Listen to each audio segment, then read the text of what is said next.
If there's no campfire, Andor can't see shit. Yeah, you should probably light a torch. I think Andor has torches, right? Andor was sleeping, so he's basically naked except for a shield and a sword. You don't even sleep in your armor. No, I don't sleep in my armor. You get exhaustion if you sleep in your armor.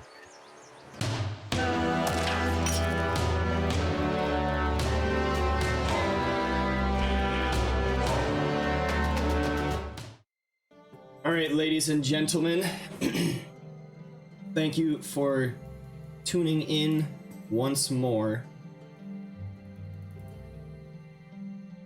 And today, we are joining once again this crew of heroes on their way to Waterdeep, where they have joined a wagon caravan that they know contains some cult members from the Cult of the Dragon.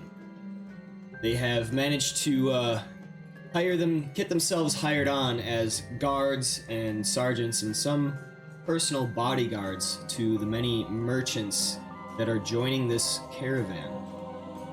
Making their way north in pursuit of the cult because they are trying to find out as much information as they can, the reasons why and the motivations behind the Cult of the Dragon as currently, as well as where this Castle Neritar is. They know is in the Mere of Dead Men. So now, they have just begun their journey, just leaving the gates of Baldur's Gate. It is dwindling in the distance. And now, they're traveling to a region called the Fields of Dead, which is a difficult area to go through and traverse, for it is filled with barrows and mounds of battles long ago fought.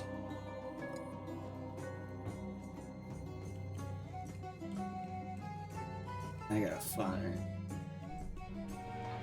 it. Twists and wanders through the hills that are dotted with ancient battlefields, dolmens, and barrow mounds. Common wisdom holds that it's a very bad idea to light a fire on a hilltop at night in the Fields of the Dead because the light attracts monsters from miles around. Crossing this territory takes several days, during which everyone should be edgy and on watch. First, we join our heroes, and I would like introductions. Hello, I'm Sauerkraut, and I play Freddie Bloomington, a half-elf bard warlock from the College of Lore. He's a happy-go-lucky, jack-of-all-trades type who's out for redemption and to gain fame and glory so that he may eventually return to his homeland. Hi, I am Otto. I play Hawkeye. She is a wild hunt shifter from the Circle of the Stars. And as much as I like Greg, he's just a little dumb at times. So she would like to find a hawk companion.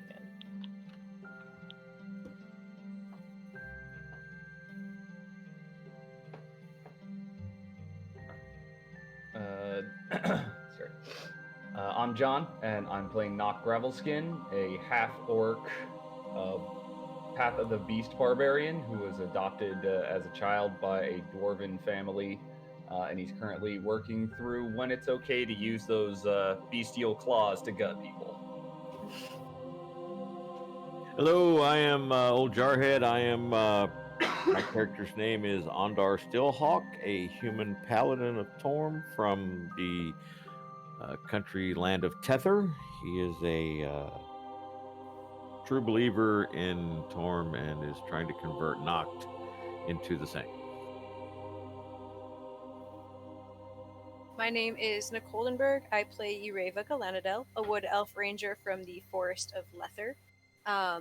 While she does not enjoy leaving her homeland, she has been sent on a mission from her people to put a stop to some evil that they have heard of in the land, and she is determined to complete her mission and return home. All right, very good. Those are our heroes. Assortment of quite a few different characters and personalities. At this point, historian will be. We have Freddy. Look forward to reading through your journal entry.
We can begin with Ondar and Not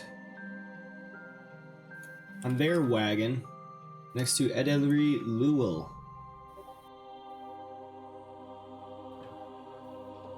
Shortly after leaving the sights of town, he doesn't seem very much like a talker, very business-like and formal, just tending to her wagon. So that's what they're calling it these days. Knock, did I hear you snoring during morning prayers? No, I don't. That was the horses. Ah, Fucking horses. right.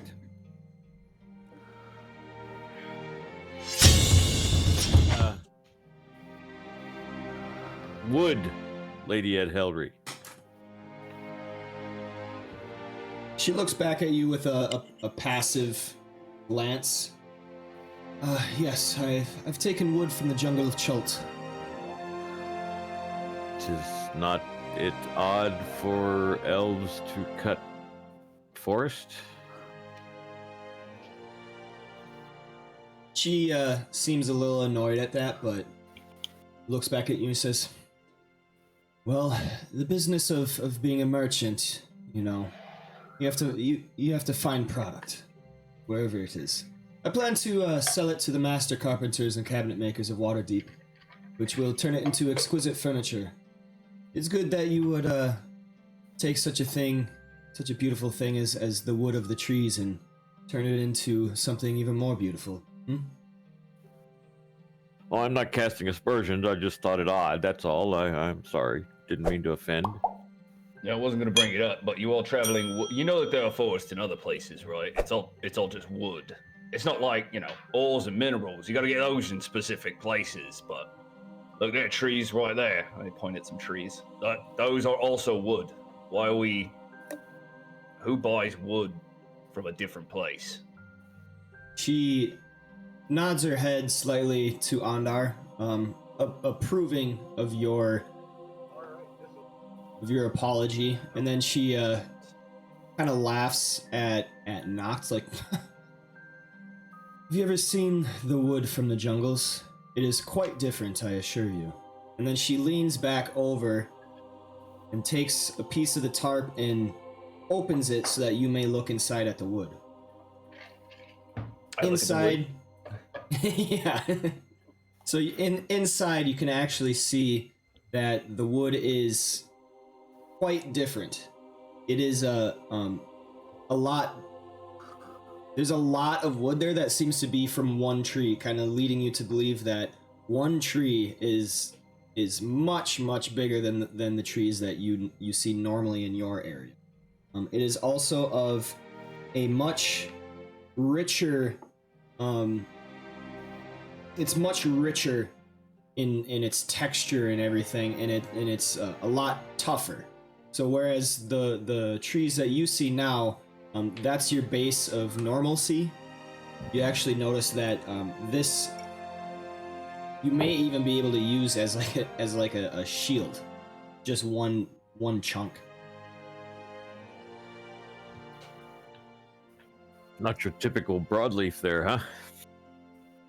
No, surely. This will fetch quite a price. Then we must ensure that your inventory is delivered. And she flips the flap of cloth back over and says, "Yes, that's what I'm paying you for." Keeping an eye on the cultist and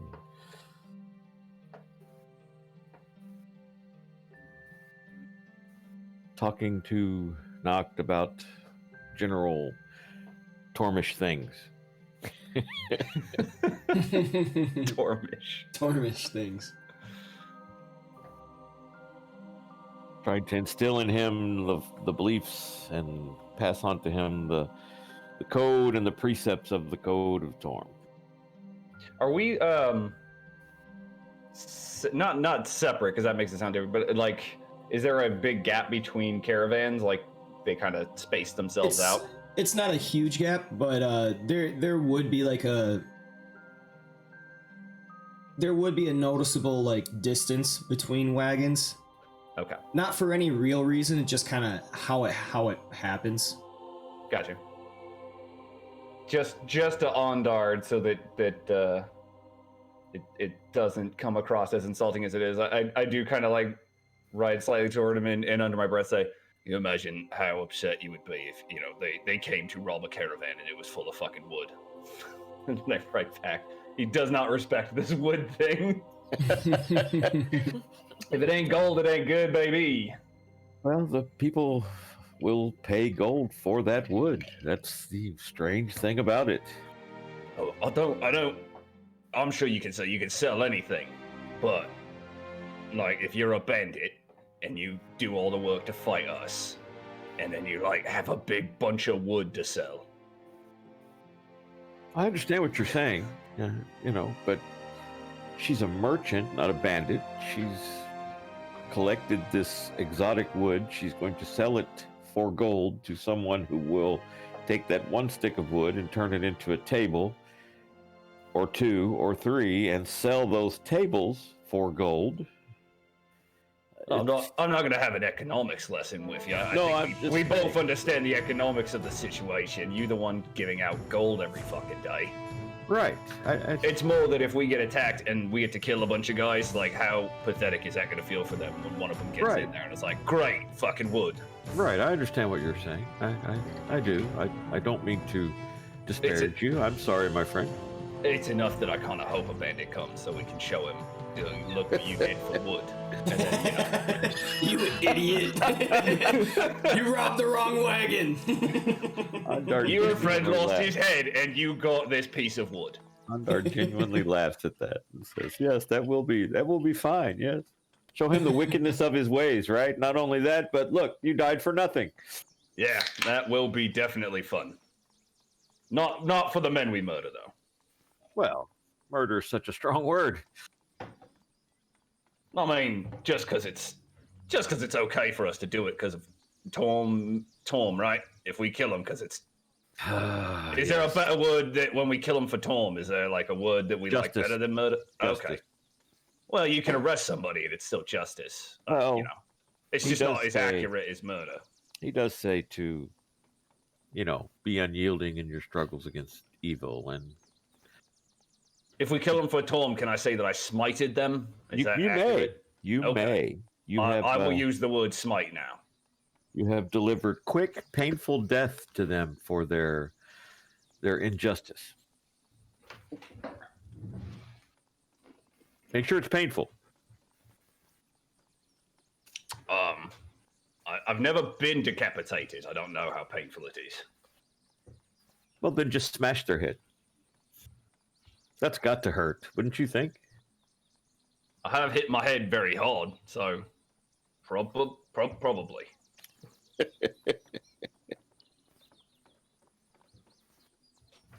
Is Freddy singing? 1 second. Uninterruptedly. So while you guys are traveling north on this wagon with nothing but the tedium of teamstering horses to break up the silence, the relative silence of your surroundings, you hear to the north of you, in the wagon just above Ondar and Not, there's a man kind of smacking his horse. Edelry gives quite a few curses in Elvish. You know, you get the gist that she's basically cursing the man in front for his cruelty. I look back at her and I look at Not and I say, yes, she's angry at the man for mistreating his animal. Perhaps we should put an end to that. I mean, isn't the whole thing a Torm is protecting the innocent? I mean, horses are not innocent. Have you ever looked in them eyes? There's a darkness in there. Not with my horse. You can feel the evil coming out of those things. Well, I mean, I don't disagree, but we probably shouldn't actively pick fights. no one said anything about fighting. Perhaps we can assist him by encouraging his animal to do his bidding. And I spur my horse forward. All right.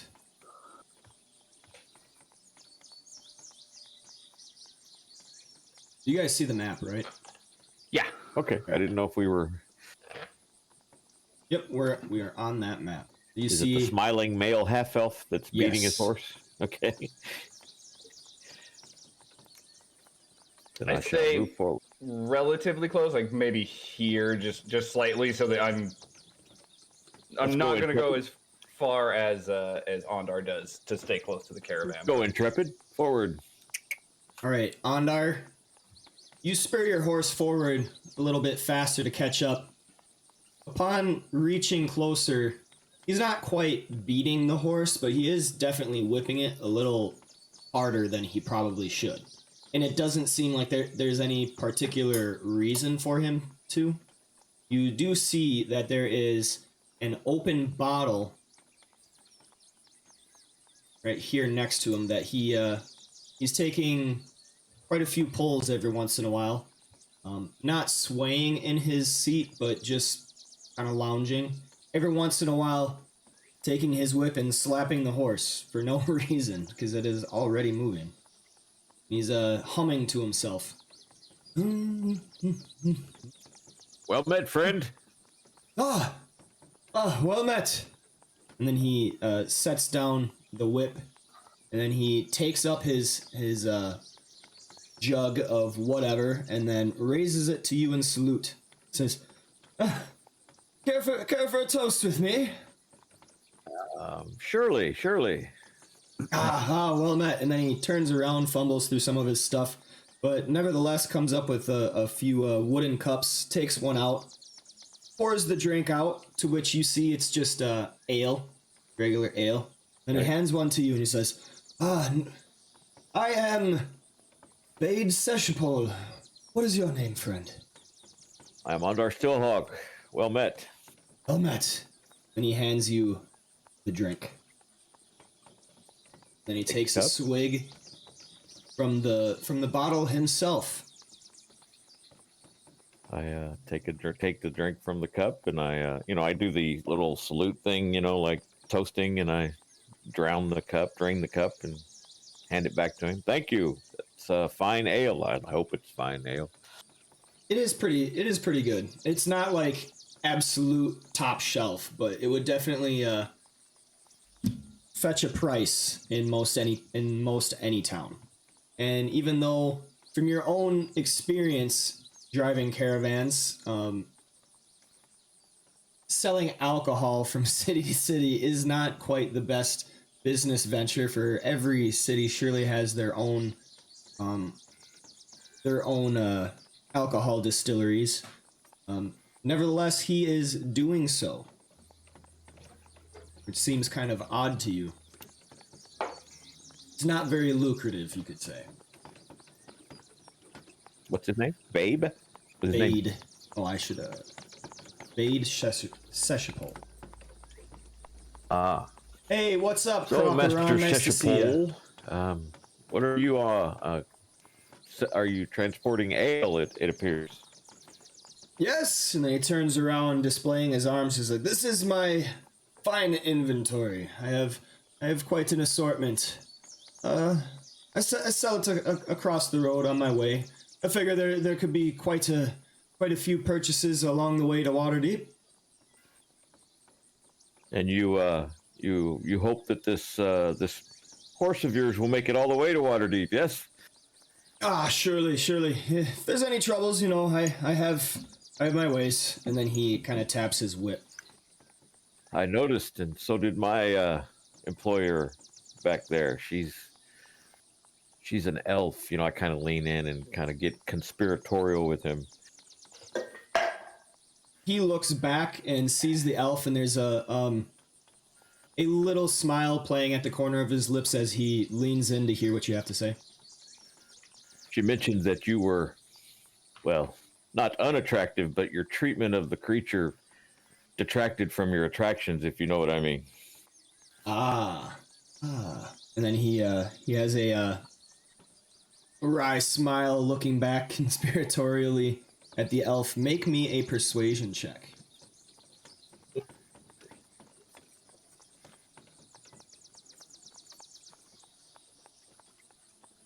Boo! All right. Not a good liar, Yeah. So looking Hey, back, the guy's drunk. He's not listening. he takes notice of Edelry, and he's got kind of a smile on his lips. But now he looks at you, Ondar, with a little bit of suspicion in his eyes, and he's like, "She told you that, really?"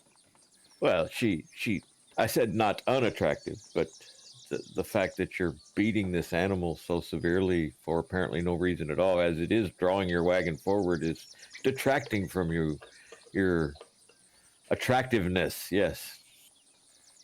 And he looks a little bit shocked at that accusation. Beating? Surely I'm not beating. I'm just driving it forward. Well, I think you could be exaggerating your attempts to spur the horse on. It doesn't need to. It's going rather well, it appears to me. And then, because he's obviously a person that pretty much has a drink at any time of day. Right. He's got that look on his face like he's deep in thought, completely unaware of his surroundings. I suppose. I would hate for the horse to turn on you. I've seen it. Trust me, many a time.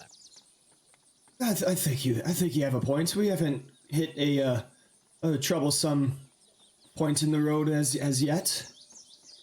And then he looks forward to the distance of the months of travel that he knows are ahead. And he's like, and then he turns back to you and says, I suppose you're right. I'll watch myself. Looks back to Edelry and then looks up again. Says, thank you, friend. I'll keep a closer eye on it. Perhaps you'll join us when we make camp. Surely. My friend Noct is a great cook.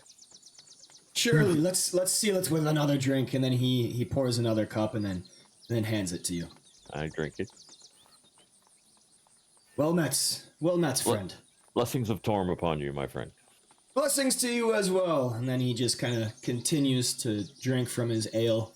You do notice that the whip is still next to him, but his hand has not reached for it. Okay, I just slowly drift back. And he's just humming to himself the same tune as before.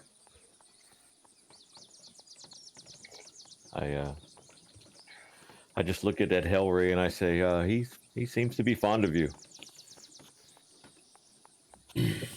That's oaf. I've invited him to join us in camp. Why would you do that? Well, perhaps we can dissuade him from treating his beast so with friendship and kindness. Someone should beat him the same as he beats his animal. Well, we will try not to have that happen, right? She does not reply. Just looks with stern disapproval at the man. We could just take his whip away. I mean, If it comes to that, that would probably be the best thing to do, yes.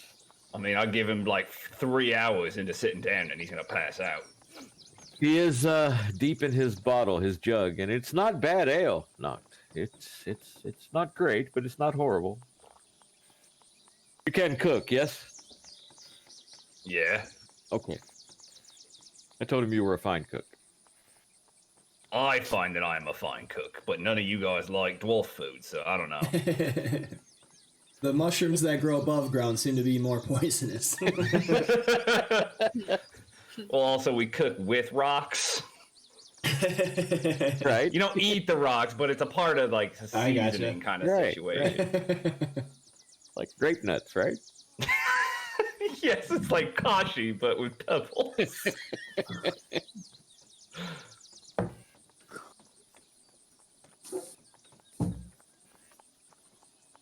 So just continue looking around and making sure nothing's unwarranted is happening.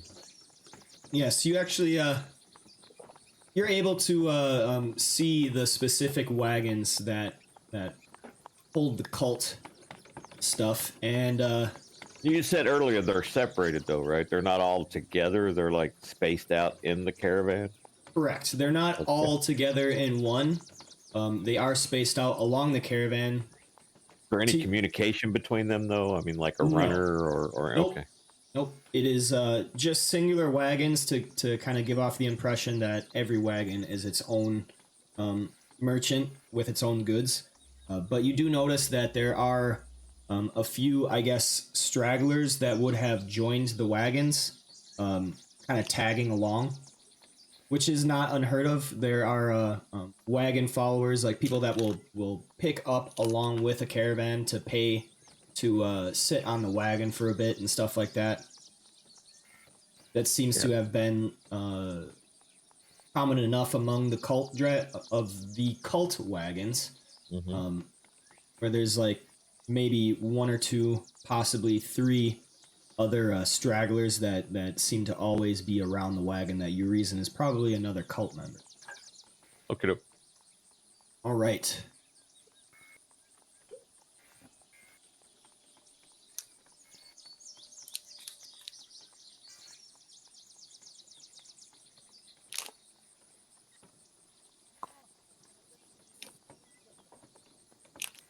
Look, map.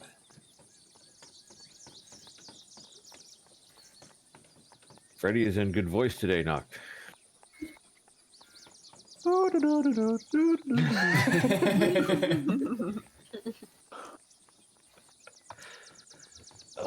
Yeah, I suppose. There it my is. Yeah, God. now he's got it. He didn't seem like he was really giving his all for a minute there, but he has been basically singing non-stop for days now. That guy they hired him, he won't give him a break. He's gonna throw that voice right out of whack.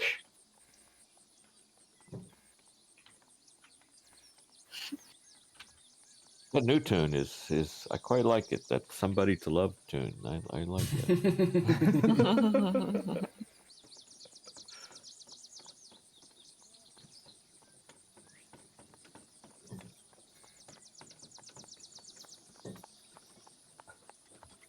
Right. So we join the other area with Freddy, Hawkeye, and Ireva following closely behind Semerdag the Hoper's wagon with his contraband. Not contraband, because that's like a negative connotation, Contraband. but That's yeah, illegal goods. with his goods.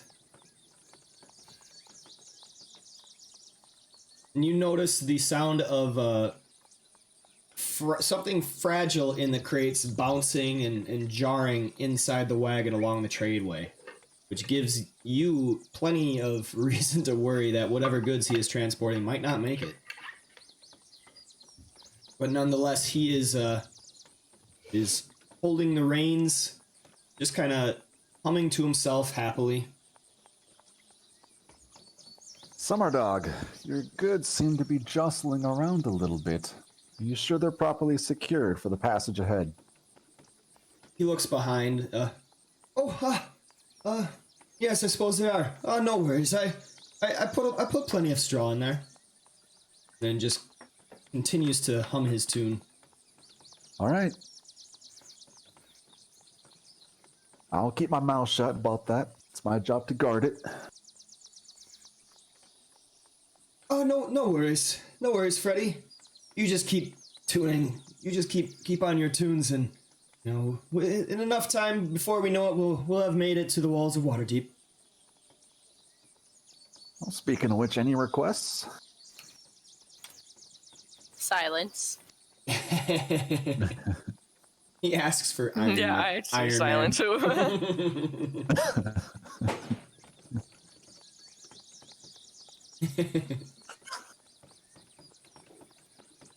Might be nice to actually hear the birds singing for a little while.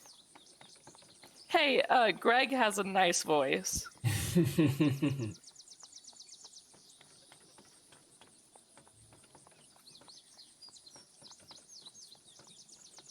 All right. Well, if it's But I silence you want, talked to Summer Dog again, like that we can hear Jocelyn in the back. That something keeps on moving around. Freddy, he did say Iron Man. You must not have caught that. Oh, no, I didn't catch that. Down, down, down, down, down. He puts up the devil horns and just starts rocking his head.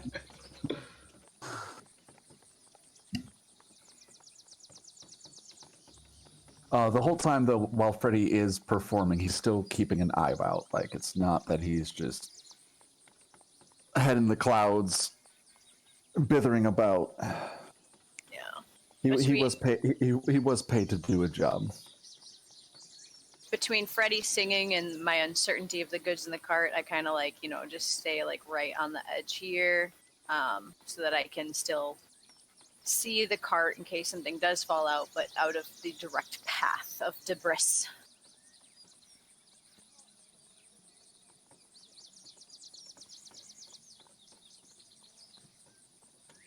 Is his wagon covered, or can we see what's inside and what's jostling?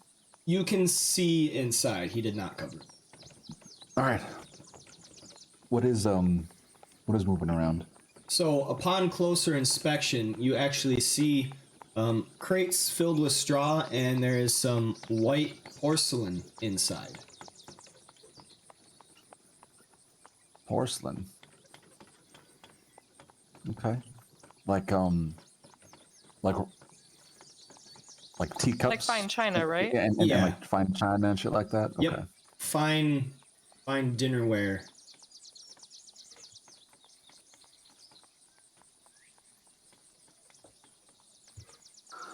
Summer Dog, hell, I'm no expert, but those goods look mighty fragile.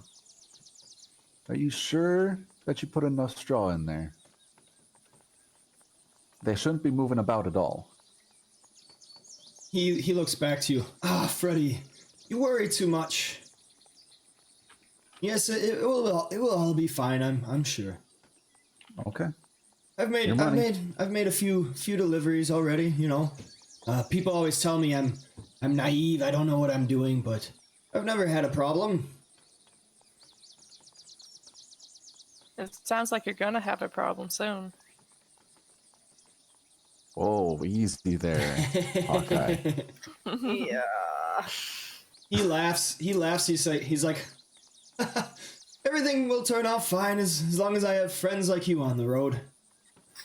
You'll take care of any issues. I'm not worried about it. I whispered to Ureva, did he just call us friends? I'm not friends with him. Maybe his horse, but not him. We are here on a job, I suppose. It's a means to an end, so Ureva gives as best a fake smile as she can.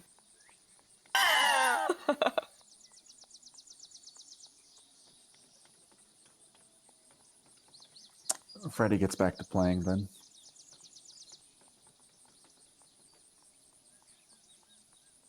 All right, so you all are traveling north, eventually actually making your way into the area known as the Fields of the Dead. And you see in the distance the road winding to and fro around mounds and hills and barrows. And in the country, you even notice like very old rusted swords and such lying on the ground. And it begins to turn to dusk. You have been traveling for roughly 7 hours so far.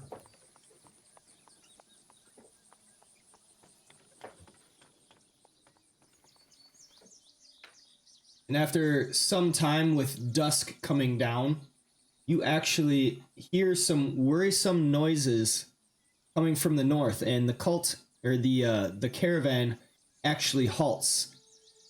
And after a little bit of time, wondering what is going on, runners running up and down the caravan in form of a wagon up ahead that has been overturned.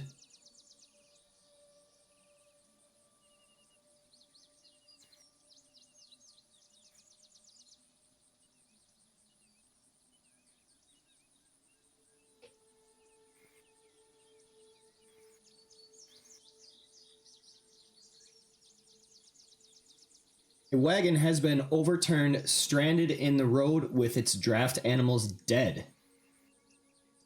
And there are figures seen sheltered underneath the wagon with crates dragged between the wheels for cover.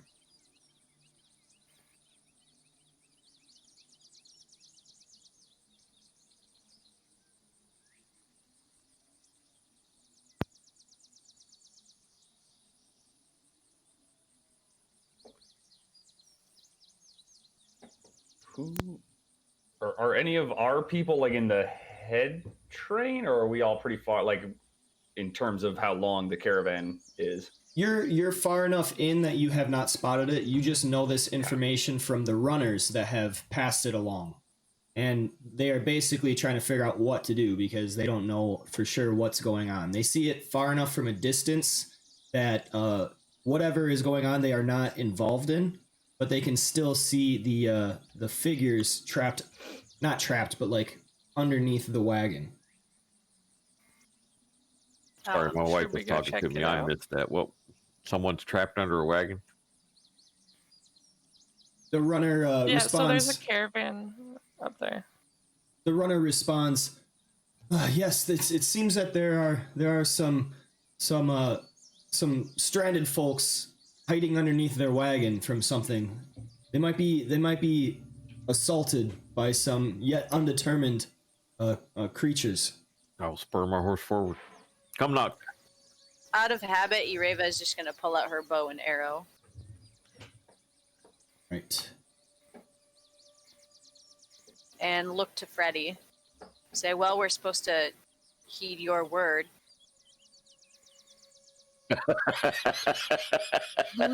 Really digging those claws in about that. Mhm. Oh, can I shoot arrows now? Let me know when I shoot arrows.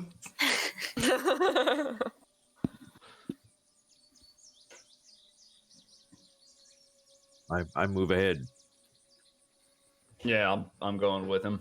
All right. The closer you get, you actually see that there are some hobgoblins spaced out, raining arrows and crossbow bolts from a distance.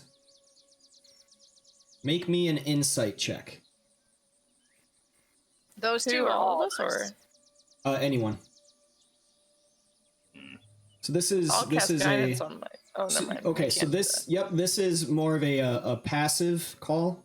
So guidance would not apply for this one. Where's guidance again? God, we are all. Well, no, Freddy figured it out, but everybody else is like, Oh, no. Freddy did insight. the Sorry. thing.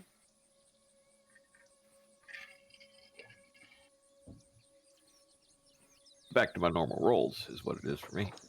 Yeah. So those very cool normal rolls that are friggin' one number. At least you have a bonus on that. Hawkeye's like, I got you. Yep. All right, Freddy and Hawkeye, you get this feeling that with dusk approaching, the hobgoblins might actually make their assault soon. It seems like this has been a long-standing standoff for which they have been waiting for the cover of darkness. They have not noticed you yet coming from behind. You are, I would say, 60 yards away. These hobgoblins have their backs to us and they're firing arrows at a wagon. Yes, every time that one of the figures underneath the wagon pokes a head out, a fire comes in. Or an arrow is fired at it. Other than that, they are just sitting in wait. And the hobgoblins are between us and the wagon? Correct. Oh, sword out, charge. All right. Okay, Mr. Sergeant, what do we do? Everybody, please roll me initiative real quick.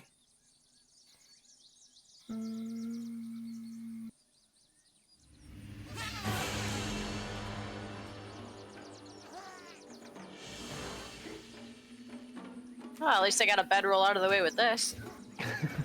Hawkeye's rolling good today. Just wait. Don't you jinx me. Oh my gosh, this battle music again. Yes, I'm so happy. Oh, I need to turn it up. I don't know why, but I just love it.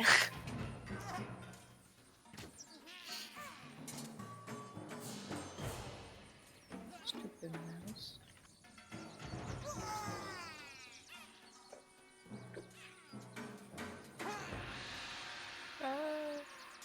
All right, so I have you guys on the map. Just off the way, this is where I will have you begin.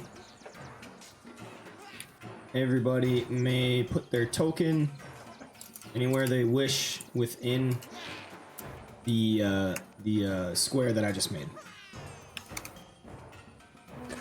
I just realized I was muted. I was Oh. gonna. I was talking I about just earlier. sent you a message, and I'm like, "Is everything okay?" Because we're trying to ask you what we can do. Yeah, no, I said I misread the situation as well. I thought they were like off to the side, like setting up an ambush for the caravan, not like actively engaged in this group. So yeah, I said spur forward. You want us to move our tokens? You can put them anywhere you want Anywhere in within the that thing.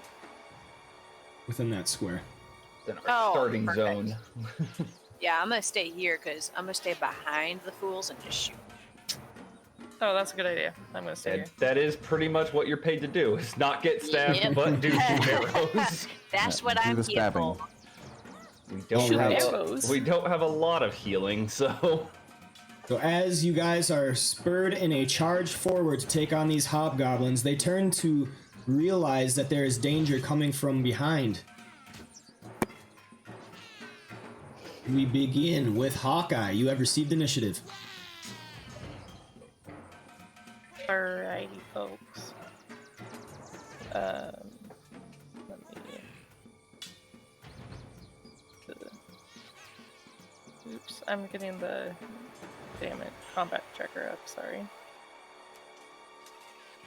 I will find the map that I just put down. Okay, there we go. All right. So Hawkeye will use. Let's use.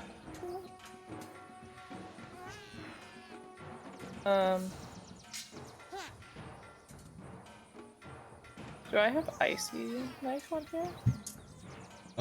I actually may have forgotten that. I got it. Oh, I found it. I was just on a different thing. Sorry, I didn't see it. It is on there? Okay. Yeah, it is. So I'll try Ice Knife. I think. Okay. Oh, I understand the rules of it. The first dice is to actually cast it, correct? Correct. Okay. You did not target anyone. Oh, shoot. So... Oops.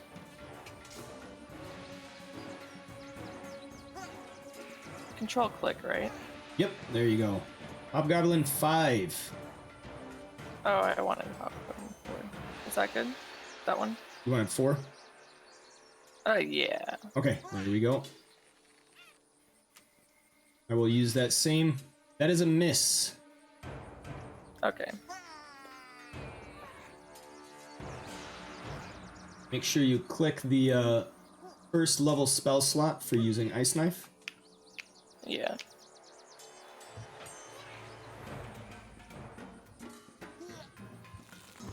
And then stay where I am.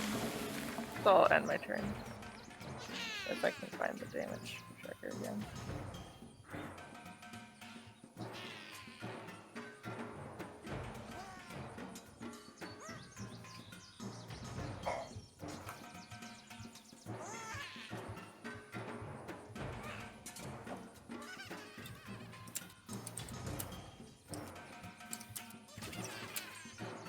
All right, Hobgoblin 3 is going to shoot a longbow at Ondar, They do that. and he hits.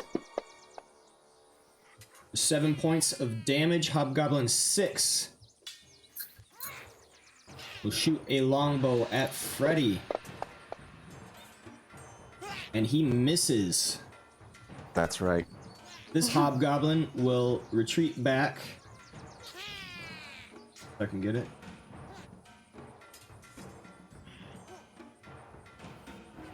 There we go. There. Ondar, you have received initiative.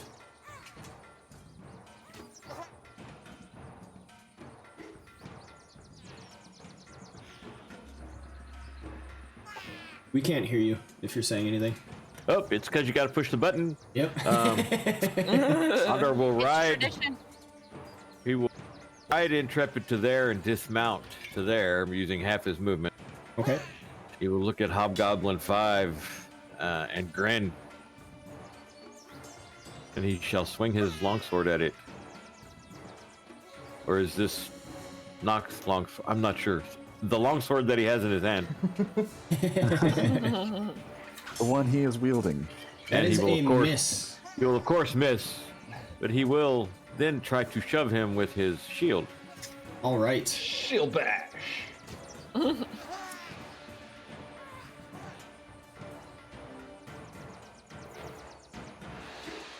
Hey. I roll a Hey, 23. That is a hit. Nice. Well, he's got to beat that. I mean, he can use athletics or acrobatics to beat that. Okay.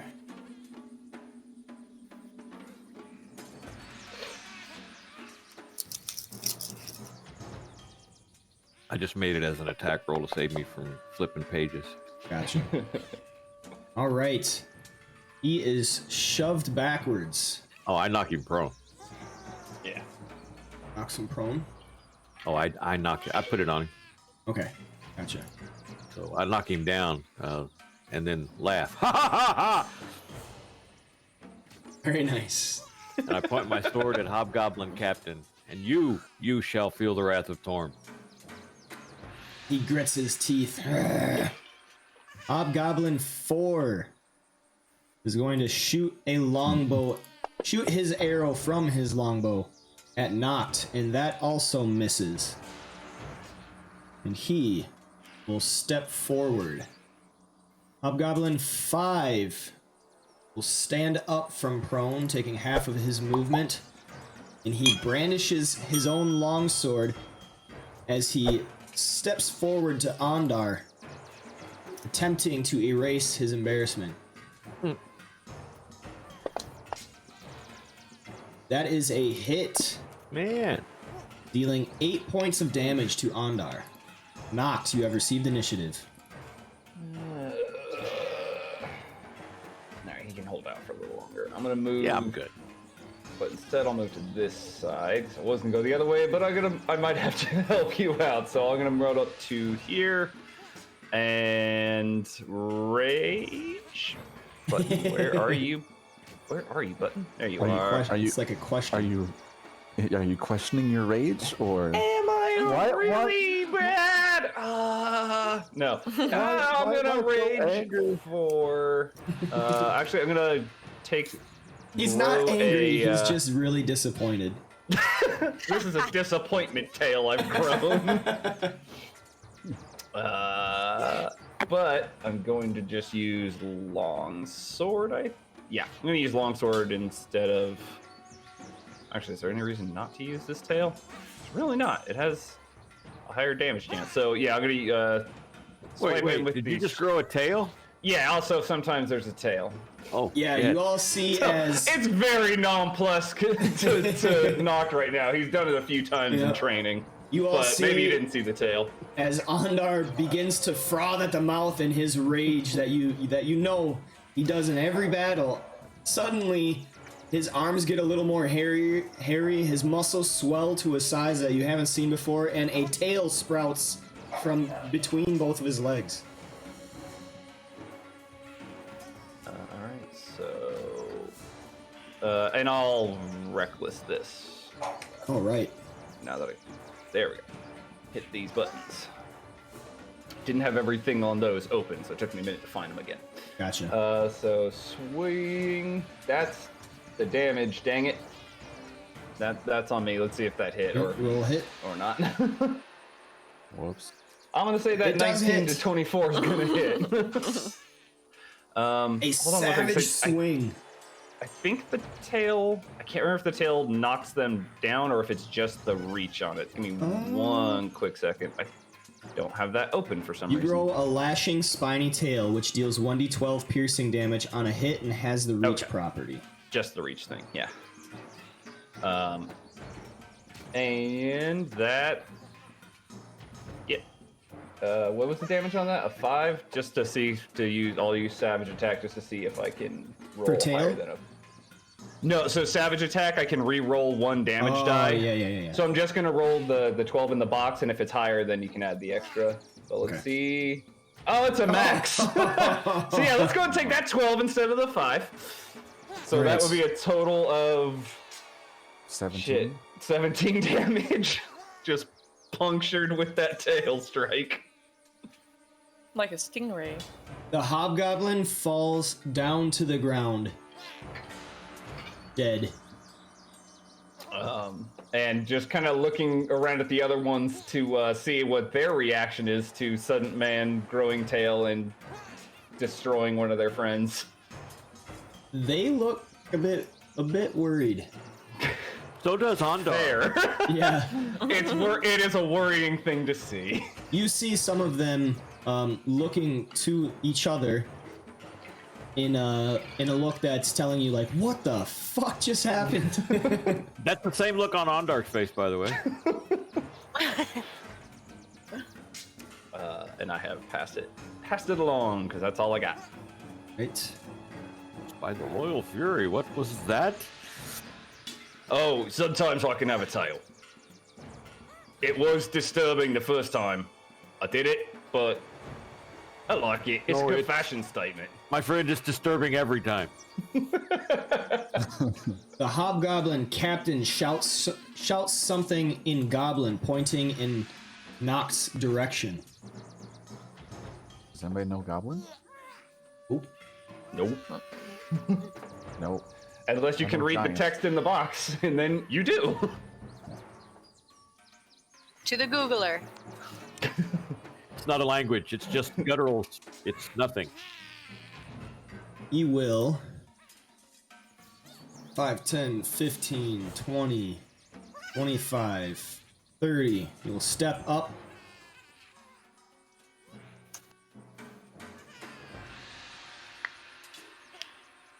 He will swing his great sword twice. First one hits. Oh man, just tied up. Just hide.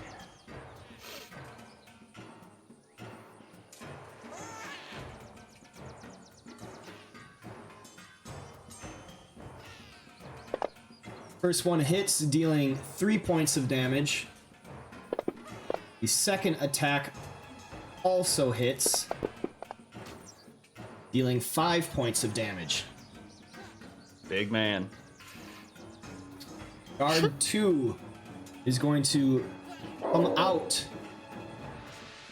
5, 10, 15, 20, 25, 30, 5, 10, 15, 20, 25, and he will challenge Hobgoblin 2. Freddy, you have received initiative. Alright. Freddy's got his rapier out, and he moves up here next to Ondar. You now notice that Freddy has changed gear. He is wearing a slightly heavier armor this time around, and a shield. Ondar looks at him and nods. I enjoyed your songs today, Freddy. Thank you. That is a miss. Songs aren't enough to Sorry to defeat these distract you. goblins, though. And that'll be it. All right. Guard 1 will also step out. 5, 10, 15, 20. That's 25, 30, 35, 40, 45, 50, 55 with a dash. Ureva, you are up. All right. Since the captain moved a bit closer to me, I now target him. I'm going to activate Planar Warrior and shoot at him with my longbow. All right. He kind of fucked up. Yeah. Oof, that is a miss. Okay. Oh, Oh. Guess he gets a pass. this time. This time. All right, and I stay where I am, so... Soon we'll all be firing second arrows and second sword cuts. Not all of us. Oh. All right, well, yeah, not you, but you have magic, so fuck you.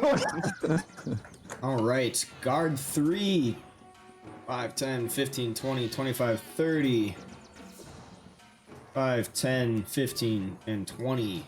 The dash, the noble, will stay underneath the wagon. Hobgoblin 2 going to turn, make a longsword attack. Try not to get yourselves killed, gentlemen. And he misses. See, I Will helped. take us to the top of the order with Hawkeye. Alright. I'm gonna try Ice Knife again. Right? And then but on Hobgoblin 6.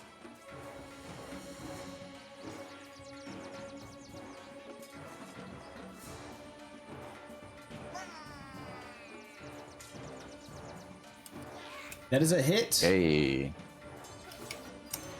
Alright, so then do I do the damage first on that one and then the Yeah, do the damage dexterity first. save first? Okay. Do the damage first, and then we can do the dex save.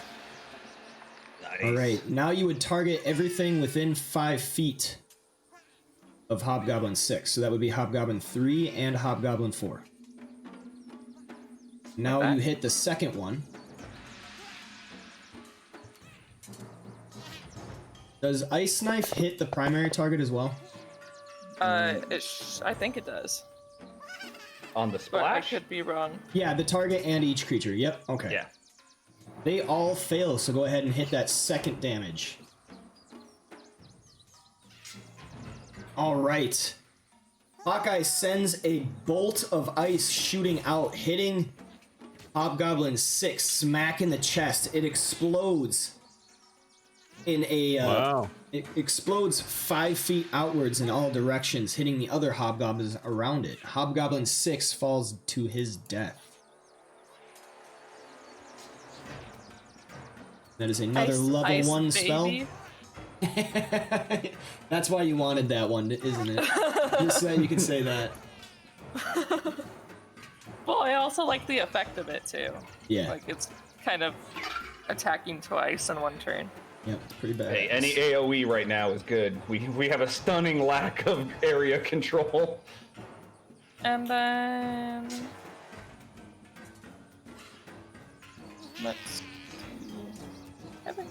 I think that's everything that I necessarily want to do. So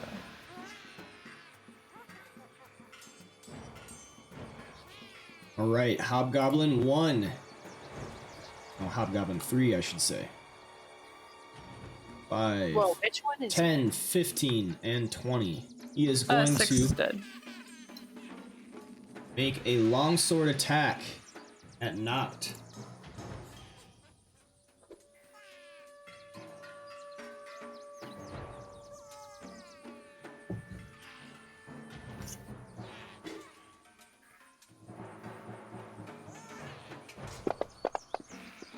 And that is a critical hit. Oh shit. Ooh.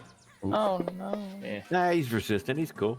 Yeah, he still only 5 did points 5. of damage.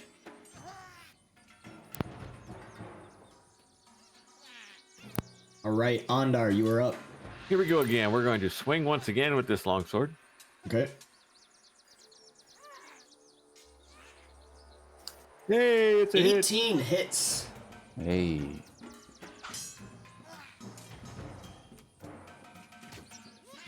And we're once again going to attempt to shove him down with our shield. All right.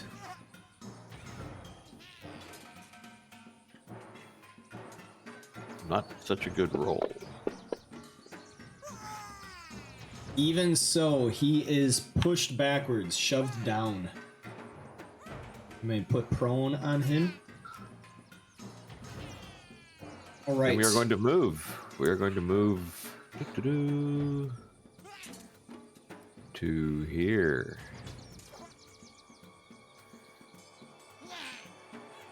My turn. All right, Hobgoblin 4 going to step up right here. He is going to attack Ondar. And that is a fumble. He critically misses. Hobgoblin 5. Stand up from prone. And then he will make a longsword attack at Ondar. That is a miss. Noct, you have received initiative. Alright, I think. No, okay, yeah, I'm gonna go after the captain. With. Yeah, we'll do tail strike. Oop. I grab that. Let me do it recklessly, because I am nothing if not reckless. Persistent. Oh. 23 a hit. That is a hit. All right, so I'm going to do the first roll, and then we'll see unless it's max if I want to re-roll it. Won't hurt to try, but 9's pretty high, so probably won't beat that. Let's see. Oops. Yep, we're going to take that 9 for 14 damage, and I'm going to do yeah, I'm good there. I was going to move over some, but I don't think that the other guy is really going to go after Ondar anyway, so I think he's good. All right, Yeah, the Hobgoblin Captain will once again attack Noct. First great sword hits. And you see this is swung with a lot more behind the attack. Ah, he's got that fucking back up. Yeah.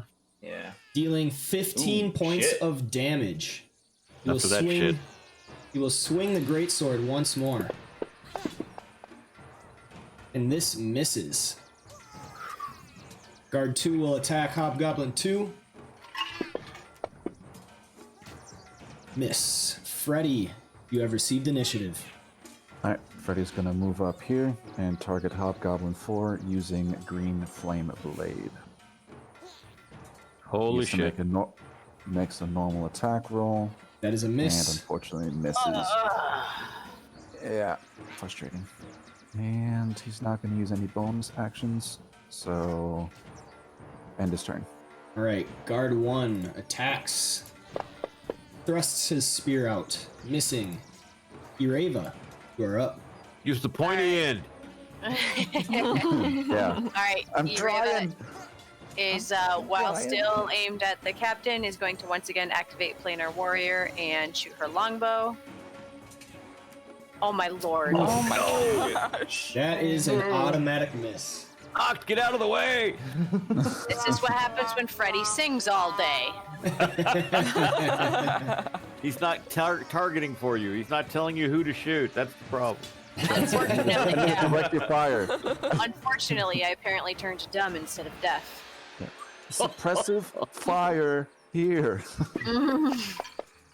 The guard thrusts out his spear, catching There the you go. hobgoblin. The sharp end. Yes.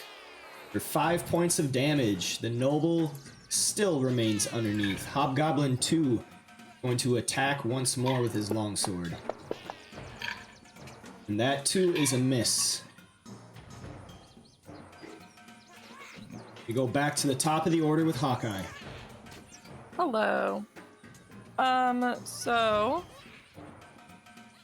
I will summon Beast. All right.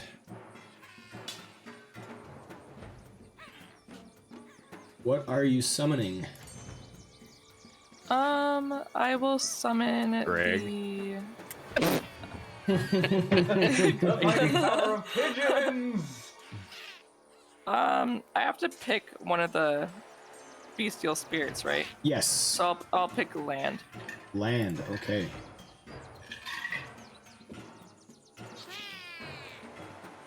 I think I do that.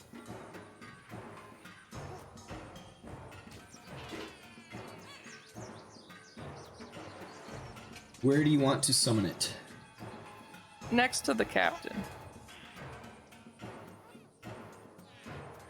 Captain Morgan. Ayo. Where? Use your pointer. Oh, sorry. Let's do like where the dead, like Use your pointer. next to the. Use a pointer. How do I do the? There you go. You mean there? That was me, but you mean Oh. there? Oh, Okay. but yeah. So if you press and hold the left mouse button and drag it. If I do what again? I'm sorry. press and hold the right and left mouse buttons and then drag it, that creates a temporary pointer. Oh. There you go. That. You want it right there? Okay. Yeah, and I'll. What kind of animal does it resemble?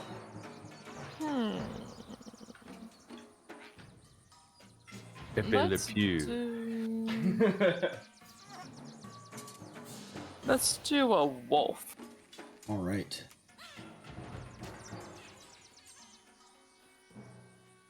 I'm sorry, I'm trying to pull up the summon beast on my phone so I could read it more. Okay. And then that was my action. Yep. It obeys your verbal commands, which is not an action required by you. And if you don't issue any, it just takes the dodge action. Okay. Yeah, because its turn is directly after mine, isn't it? Yes, directly after. It has multi-attack and it has maul. Okay. And then it has pack tactic, doesn't it? So it gets advantage because Yes. Noct is right next to it? Yep. Okay. So I'll use my bonus action of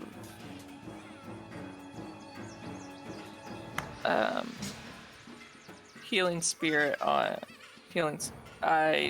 hold on. Yeah, that's a bonus action. So I'll use heal spirit as my bonus action. Okay. There we go. Where do you want that to be? Go ahead and make a pointer for that. So right click on the map. On the top left of that radial menu, there's the arrow pointers. Click on that, and then you can draw a square for wherever you want the healing spirit to go. It occupies a 5-foot cube you can see within range. Okay. So right click, pointers. draw square. Sorry. I'll put it. Oh, you know what? You can't cast 2 spells in the same turn as much as I want that that's healing. right. That's right. Okay, so you can only cast I one. can't? You can only cast one leveled spell. Yeah, you can cast cantrips if it's a bonus action, but Thank you for reminding me. I did okay. forget about that. Yeah, I would love to have I'll that take- heal, but Yeah, I'll 'Cause take off boy. the spell slots then. that hit Okay. hurt. And then is Wild Shape a action or no bonus action to get out of it? Wild Correct. shape is a regular action. To go into a Okay. starry form, though, that is a bonus action. Okay, so I'll do the starry form of Right? Chalice. I thought you said story form of Chad, and I was like, damn, story form of Chad.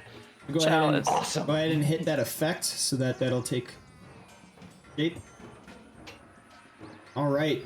So you all see as Hawkeye's form turns a little misty and is outlined in darkness like you would looking up to the sky, and there is a constellation on her that looks like a chalice. Intriguing. I'm sorry, but Ondar's still fucking freaked out about the tail on his friend. Yeah. Ondar hasn't Oh, even but the noticed it. celestial being behind you, you're fucking like chill with. It's just a tail. God. And then He's it's a Saiyan.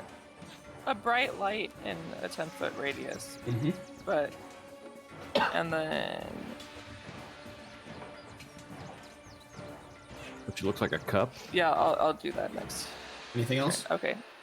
No, I'll end my turn. Sorry. All Tis right. the Grail. The bestial spirits will take the dodge action. Yeah, you gotta tell that thing to do stuff. Oh shoot. I accidentally closed out of the map. Click on your icon there we on go. the top of your character sheet.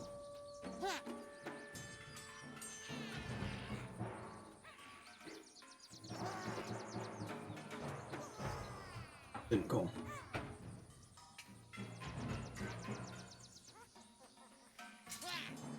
Here we go. Okay. Hobgoblin 3 is going to attack Knocked once more. This motherfucker. He misses. Ondar, you are up. Ondar is going to swing the sword at Hobgoblin 5. Right? That is a miss. Holy shit. Yeah, He's we going to both attempt to can't hit shove shit. him. How much of that beer did you drink? And when did you make us all drink it? That was a tie. I think tie goes to the defender. I think so. Wait, Does it? Usually No. tie goes to the runner. I'm pretty no, sure. no. I'm pretty sure Tie tie goes goes to to the the attacker, attacker. Yeah. But if your AC is what you have to hit for success, so you do shove him. Okay. All right, so he goes prone. Right. Ondar is going to move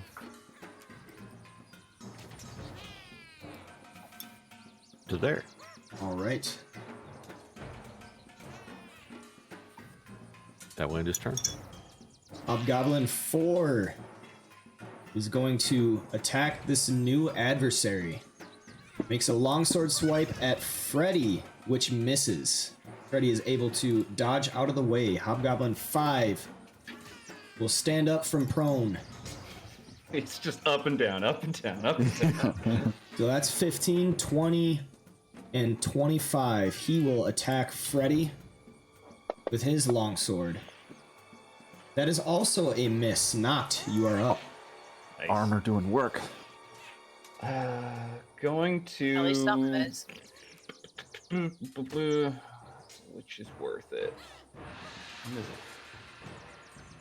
Alright. I am gonna reckless. But I'm gonna actually aim at Hobgoblin 3 with this swing. Well, it's tail swipe, but 22 to hit. I'm gonna guess hits, and yeah, we're not doing. Well, I guess it doesn't matter, but just to make me feel better, actually could have been much higher. It could have been as high as 13. So, but it doesn't matter. He's dead. Yes, he is dead. And prepare myself for the captain's reckoning, but at least hopefully he doesn't get that extra crazy fucking damage.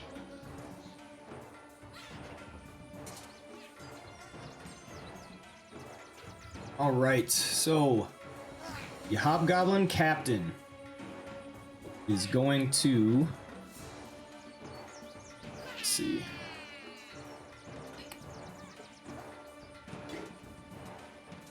He's just going to attack you like normal.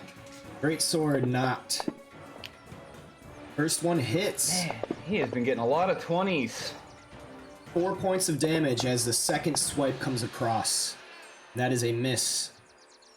Guard 2 will attack the Hobgoblin. Missing. Freddy, you are up.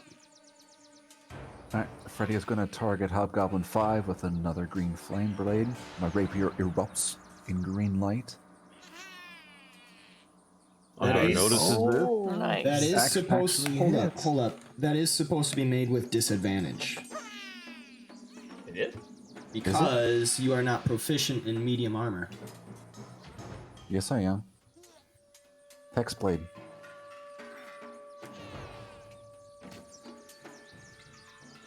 Oh, from okay. That's from the Hexblade. All right, never mind. Yes. Gotcha. Car raises an eyebrow at this. All right, he is down on the ground, dying. And then, by extension, green fire erupts from his body and courses towards Goblin 4. Dealing 3 damage to him, also killing him. Very nice. Yeah, Songbird. Freddy will then move here and end his turn.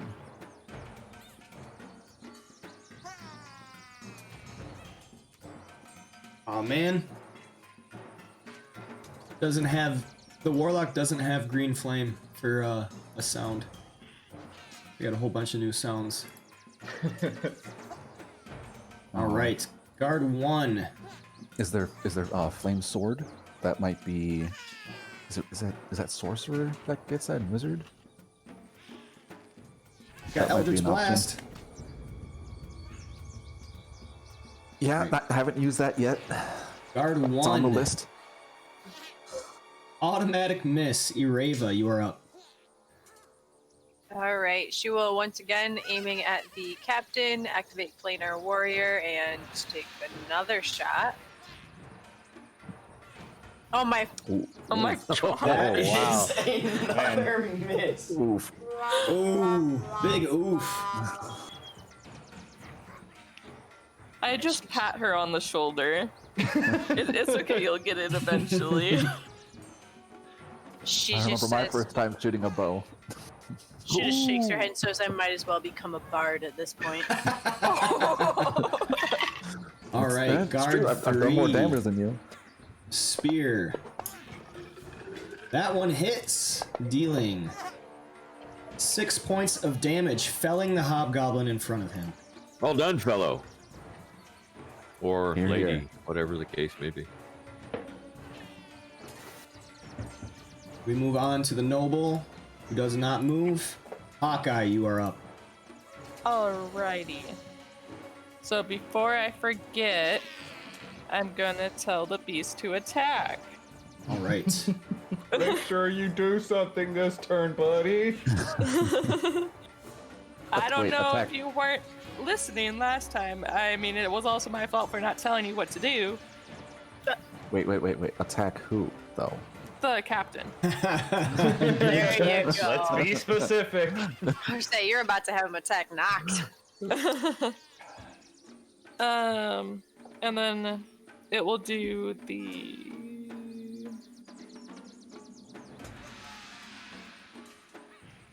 maul. I think it's maul, Yep.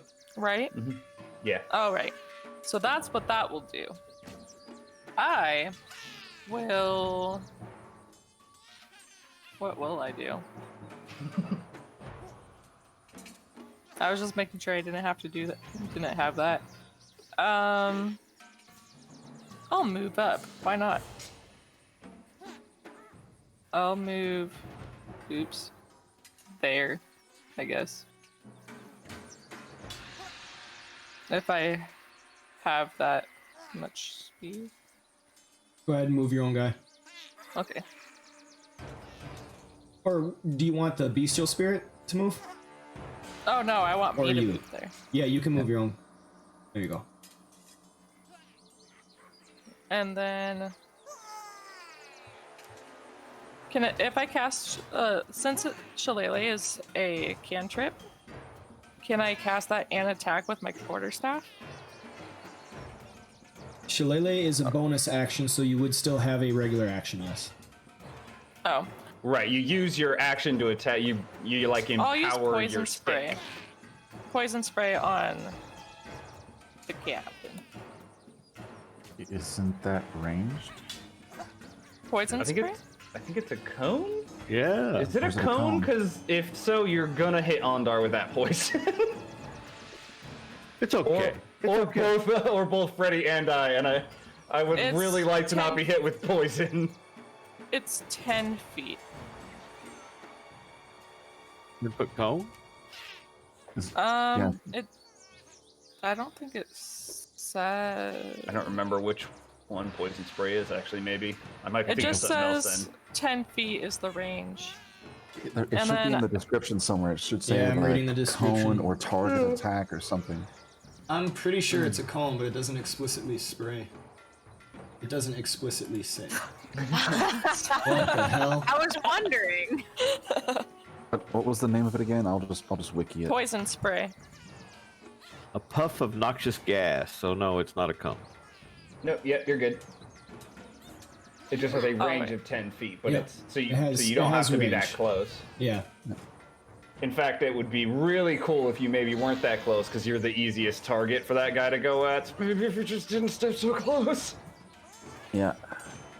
Oh. Yeah. It's just a 5-foot puff. Yeah, Yep. I was thinking. I think it's like acid spray. I get those two confused all the time. Acid Right. spray. I think it's the cone. Yeah, I think acid that's what spray I was is. thinking of too. It's almost like they shouldn't Well- have named it spray. Cause spray and then a different spray. Alright, and then so.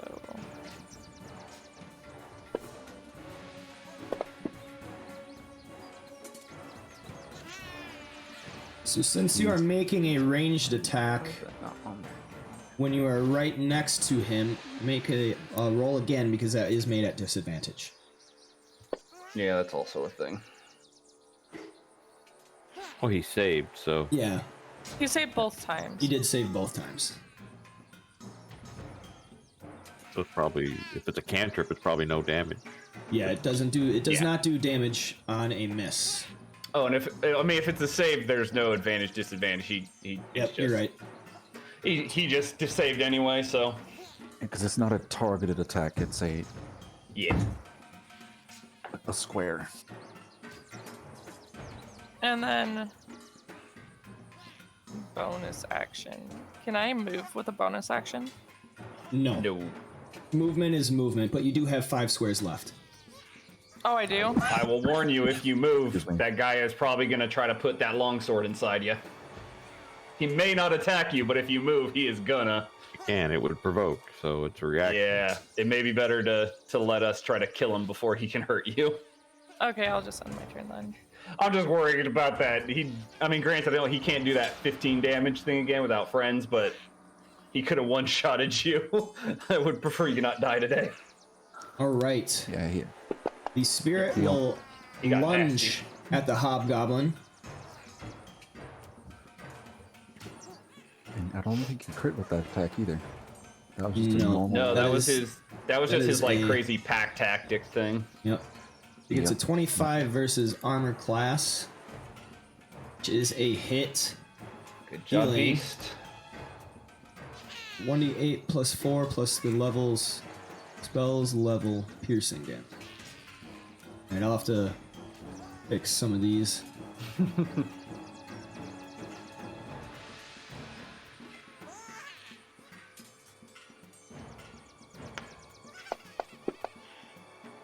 10 points of damage to the captain. Hey, that ain't nothing. That ain't enough.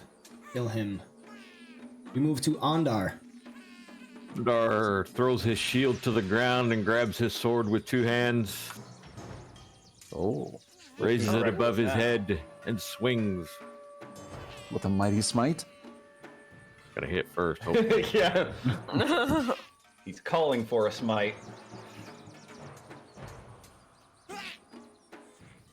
Why is it not letting me change it to a two-handed strike?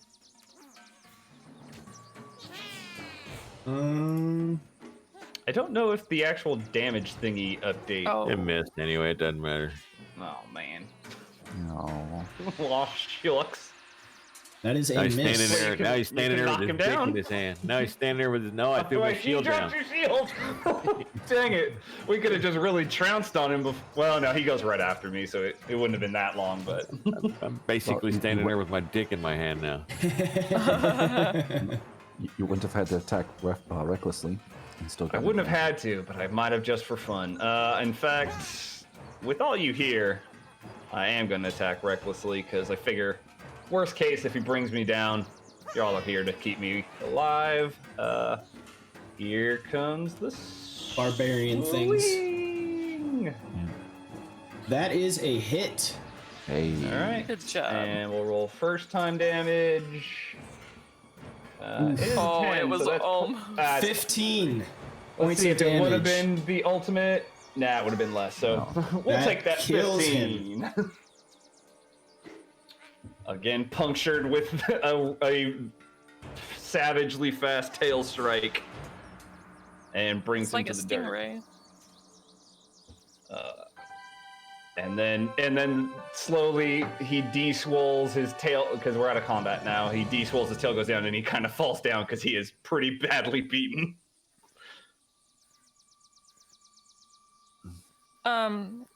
Since we're out of combat, I can do cure wounds, right?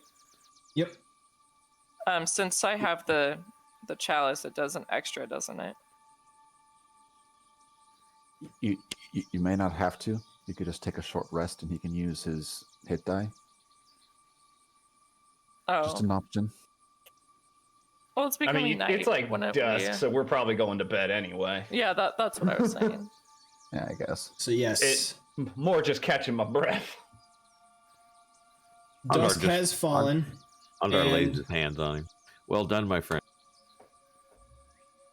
Dusk has fallen, and the yeah, noble comes that'll out from underneath to walk over.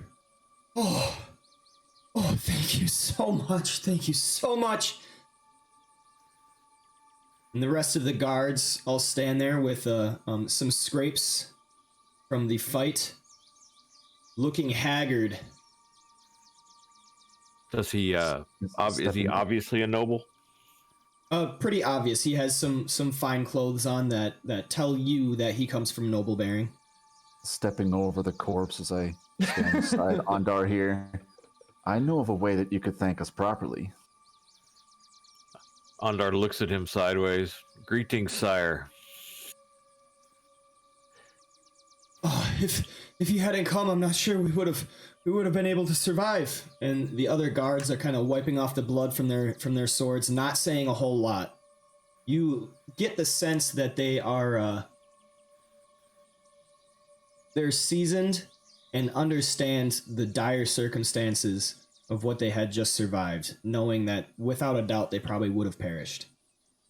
I think your friend, your cadre fought well. They fought well. Yes, there's no dishonor there. You were outnumbered and Yes. outpositioned. Ireva will come closer, but still keeps a bit of a distance out of just shame for her own performance. Lady Elf, I think your arrows are over there. Points into the horizon. Yeah, I get the tree line and The noble introduces himself. Name's Osborne. Thank you so much. And he comes and he's like trying to grab you, to shake your hand, give thanks, and embrace you.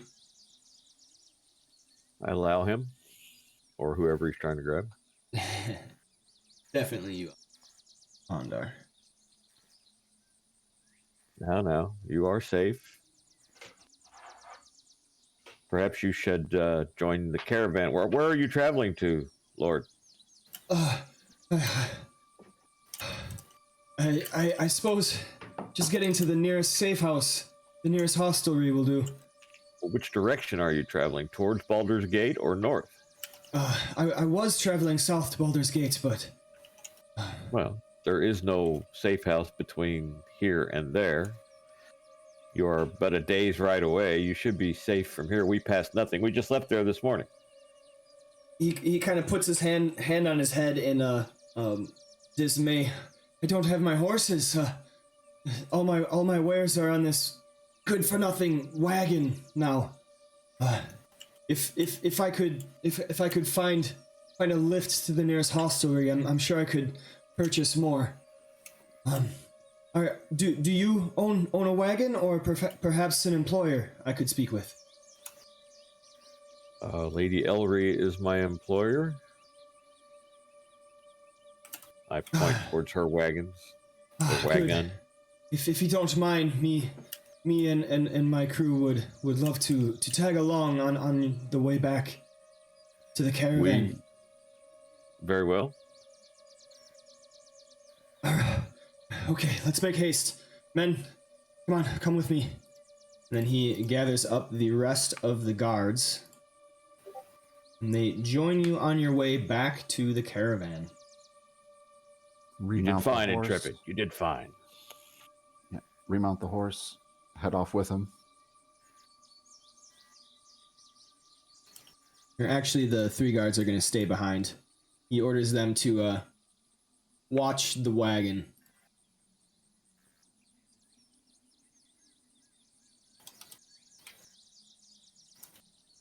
And I think we're just going to do milestone. You guys are all right with that? Sure.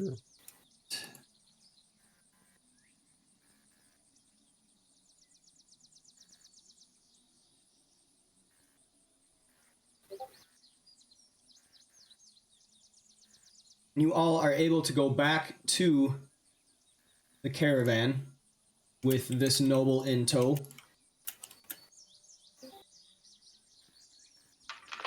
Go here. This map. Oh, okay. That's huge.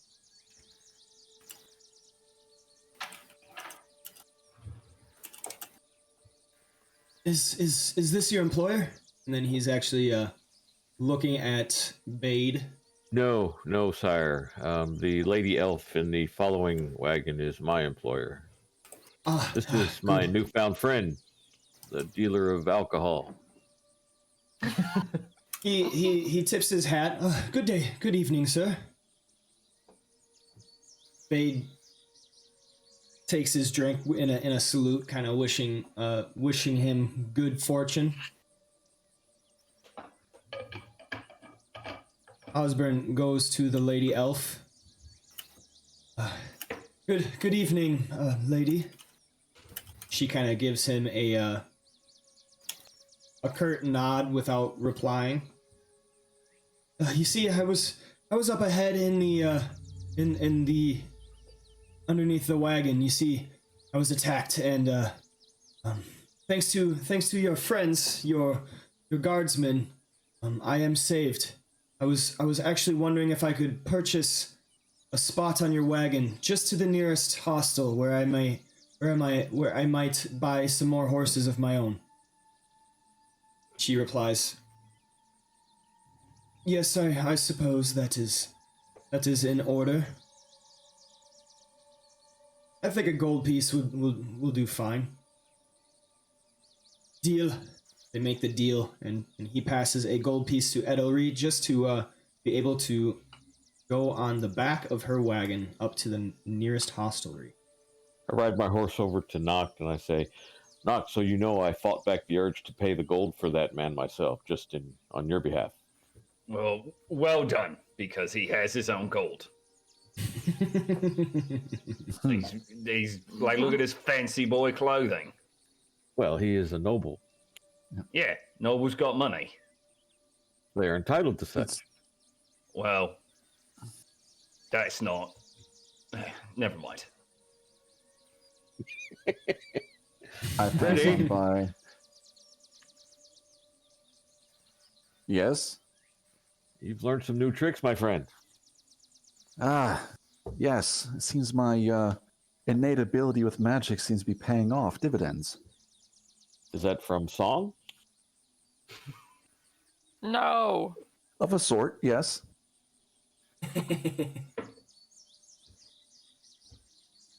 That was very fanciful. I much enjoyed it. Ah, yes. It is very useful.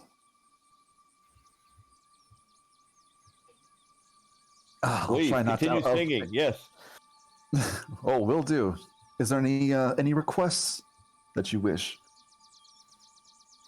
The silence. Anything by the Beatles? You've heard of them? Fred, Oh, Freddie can I- stay with yes. you now. Oh, yes. That's there's probably an why odd Ureba tune. wasn't doing too hot. Yeah, there's an odd tune I heard before. Something about a yellow submarine. I Yes, might I've be able heard to that strike one. it up. It's quite enjoyable, yes. A yellow Yes. submarine. Especially the chorus part where they all sing together. Yes, I enjoy that. Yes. Okay. Well, I will try. I can't do many voices yet, but I will do my best. I Perhaps don't you can know. sing Ice Ice along. Baby was pretty good. I can't wait for you to explain Armor of Agathis. All right, so you I don't know are what you're talking all, about. You are all able to make your way back to the caravans, back to your areas in the caravan. Hawkeye, Freddy. Are the bad guys paying any attention to what just happened? Make me a perception check.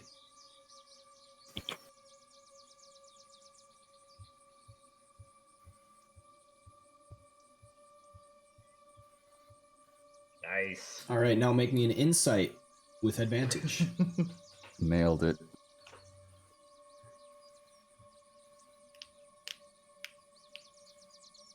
Oh, 20. Oh, All right.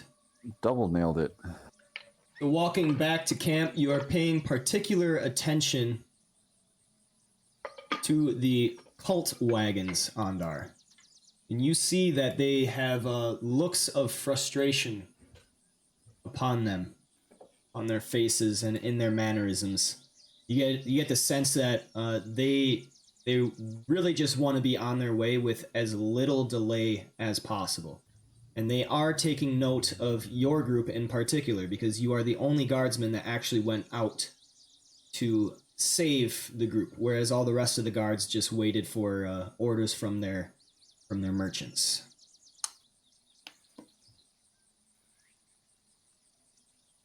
As we ride by, Ondar nods at them, says something swarmy like, "We could have used your help in that encounter." They look back to you, watching your movement go past and slowly just following after you, and they do not respond. Seem to be withholding communication. And then just in, you know how someone will talk, but to no one in general, but loud enough so that everyone hears it, so they know they're being talked about. You know, kind of says to Noct, or to no one in particular, let's hope that if danger besets the entire caravan, they will pitch in to help, as we will them. Ooh. Caddy. Appealing to their sense of morality. Oh, That'll show. Really shame those cult members. that's right. Laying some foundation here, fellas. Okay.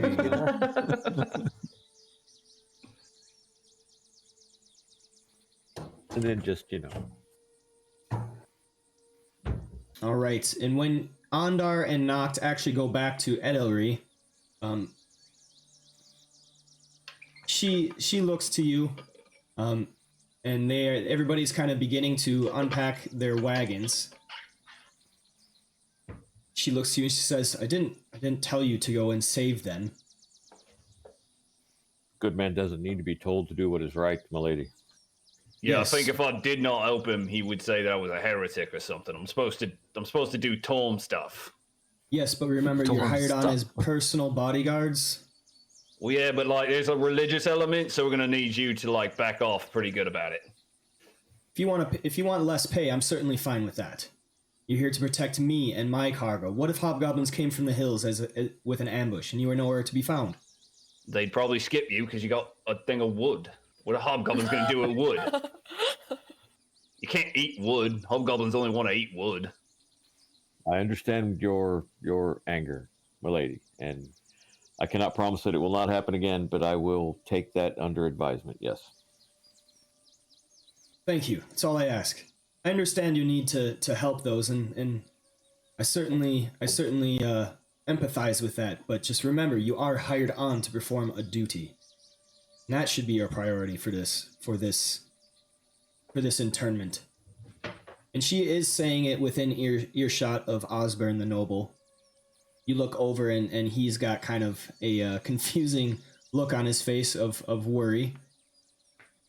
And she huffs off to finish making camp. When she's out of earshot, I go over to Ondar and say, it's 10 gold. Like, does she really think that we're that poor? Just remember, my friend, that part of the code of Torm is to obey your masters with alert judgment and anticipation. She is correct. I should have asked you to remain behind, and I should have rowed forward. I mean, I would have ignored that and just done it anyway, but... Well, I understand that, but again... It's the thought that counts. She did hire us to protect her and her wood.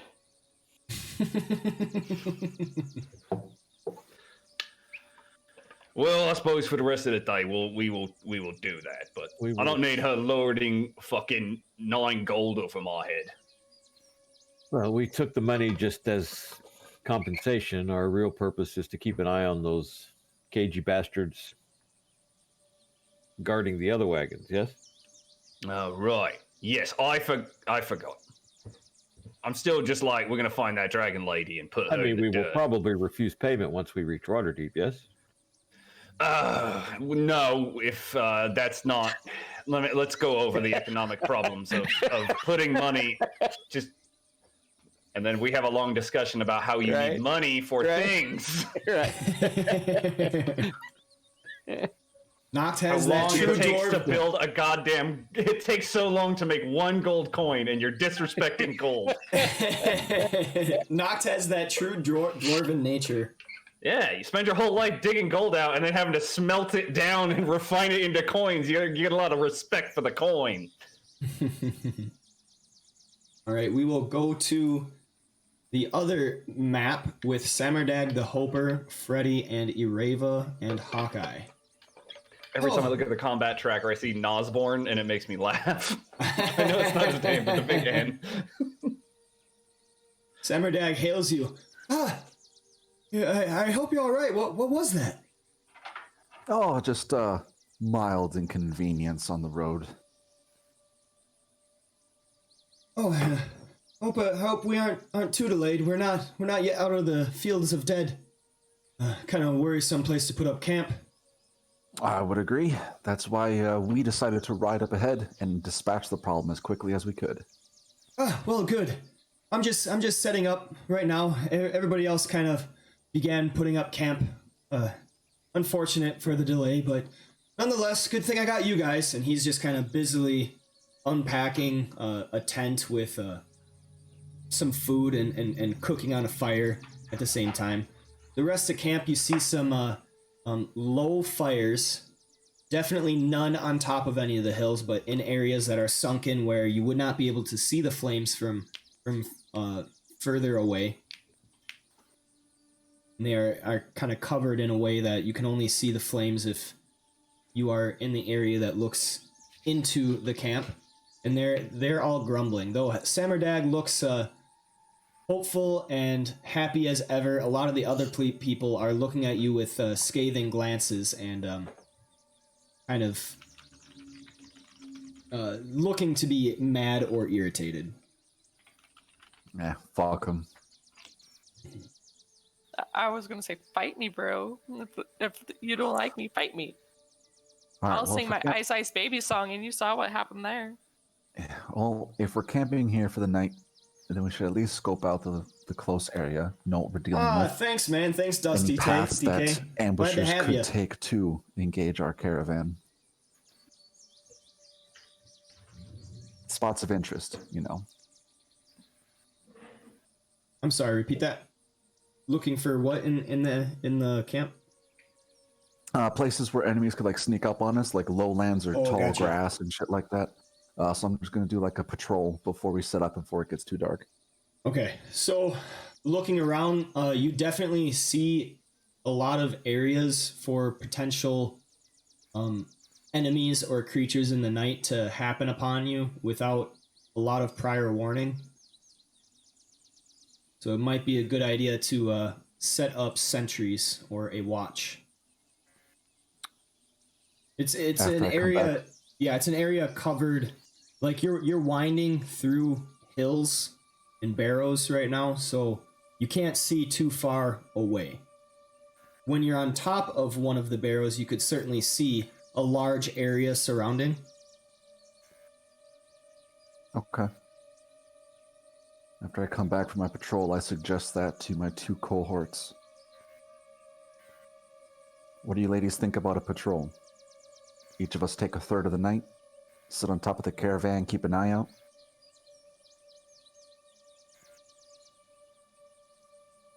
You're the sergeant. All right, then that's what we're doing. Now, which one of you two wants to go first? I'll take the middle watch. Other one gets the last. I'll do the first watch. Could I be... So it's just like tall grass that we're looking out for, right? No, you're looking out for anything in the tall grass. Yeah. So should I be in the tall grass? If you want to walk around, you may. However, that could be dangerous as things could be waiting for you. If you remain in the caravan, on top there, as I point up, you get a decent vantage point. You can see into the grass a little bit. Spot things sooner. All right. Can I have an animal friend besides Greg? I do not care. I can don't take care. I can take more than my share of the watch, as I only need to rest for 4 hours. And I think remaining near the camp is the best idea, because if there is something to be alarmed about, we'll be more easily woken. All right. I appreciate the gesture. So then how about, how many hours of rest do you require? I only need 4, so I can take 4 hours of watch if, at a time. Sounds good. Hawkeye, take 2 hours. I'll take the second 2 hours. Uravel takes the last 4. Agreed? Alrighty. While I take watch, I'm going to look for animals. All right. Hopefully more than just animals. Yes. Well, yes, but priorities. All right. So while the camp is winding down, what are you and Noct doing, Ondar? Ondar and Noct. Having a long discussion where we argue economics versus religion, I think. I'm explaining the process of digging ores and smelting and array systems to get impurities out, and it's argued back and forth about why that is Torm's plan, I guess. Oh man, There's a lot of yes, but. I love this I love this relationship, because like Ondar's all to know about like religion and like the more extrinsic importances of living a good life, and then Noct's like super into economics and then the realities of like the physical world and everything, and they're just like constantly butting heads. I love it. It boils down to, but at the same time, we are preparing to also make camp. I mean, as we're having the discussion, we're collecting, kindling for fire and, Yep. and what have Yeah. you. We have to Having- actually make fire. We don't magic fire into existence. You actually you're the whole time that you're like doing all these chores and helping to set up camp and everything, you're just debating the whole time. All right. So Hawkeye, you go to the top of one of these barrow hills and you are able to look across the landscape. Do you actually have dark vision? I feel like Yeah, I do. Everyone here does, which is wonderful. everyone Except Ondar. except Ondar. Yeah. I meant like in our caravan, like the three of us. Yeah. Yeah, I have dark vision. Okay.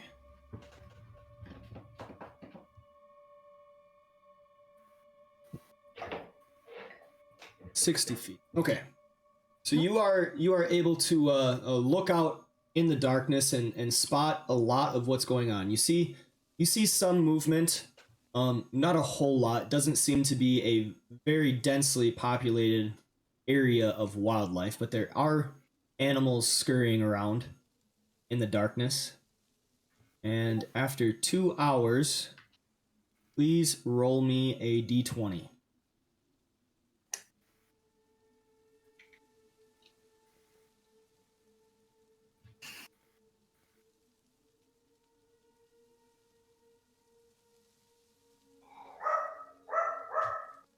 Aw, All puppy. right. Oh. The time passes slowly with nothing significant happening to catch your attention.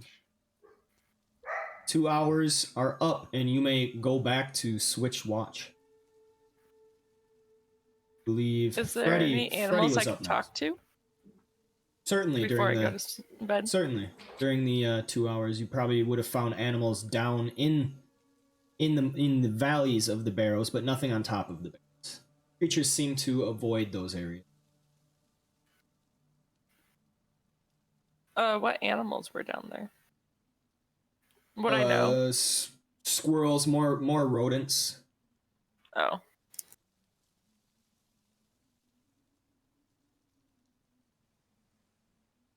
Okay. Maybe like a lizard here or there.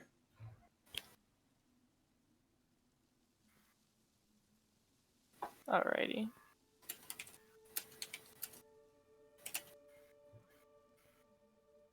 So after 2 hours of time, your watch has ended. I believe Freddy was up next. Correct. I take the next watch. Awaking from my slumber. Did you want to exchange or just kind of... Exchange? What do you mean?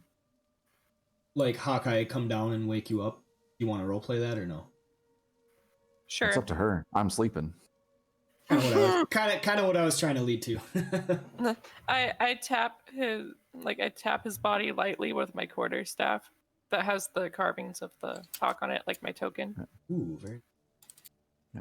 I wake up, look up, and say, it's that time already? Yeah, sadly. For you. All right. And grumble a little bit and get out of bed. Ugh. Get a good night's sleep. See you in the morning.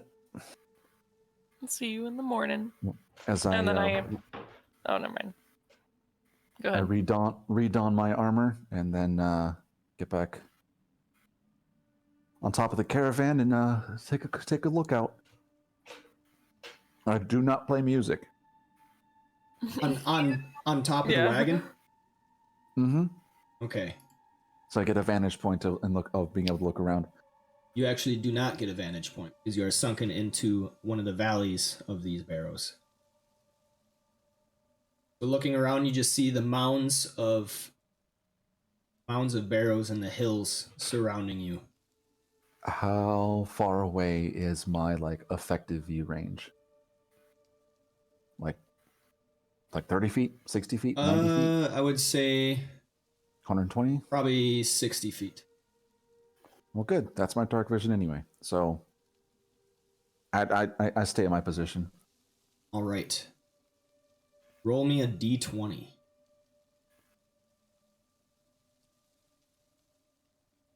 Nice. Wasted.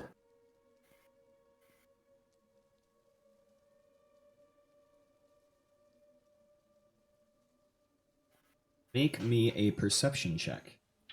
Hmm.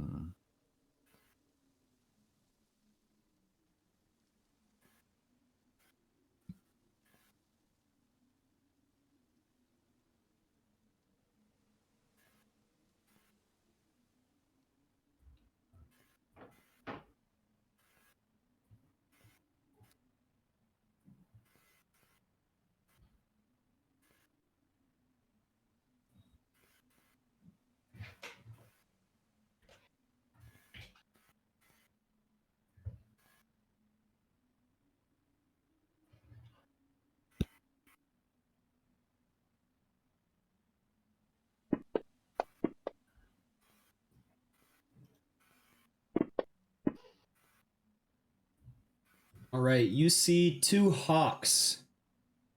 Seem to be two hawks flying and circling overhead.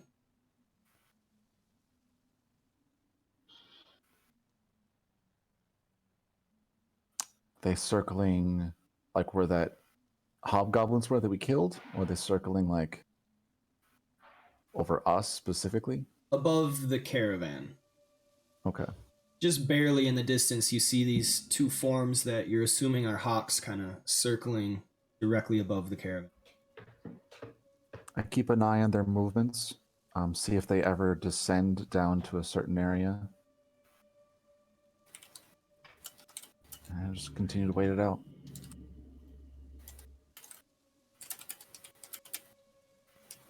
All right, looking out across the area while keeping an eye on these two figures high above, you see the fires dwindling down. Make me another perception check.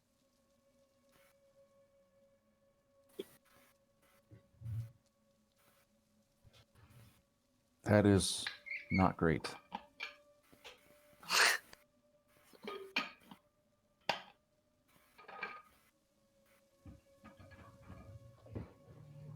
It seems like they are dropping down a little closer, but still too difficult for you in this darkness to make out exactly what they look like.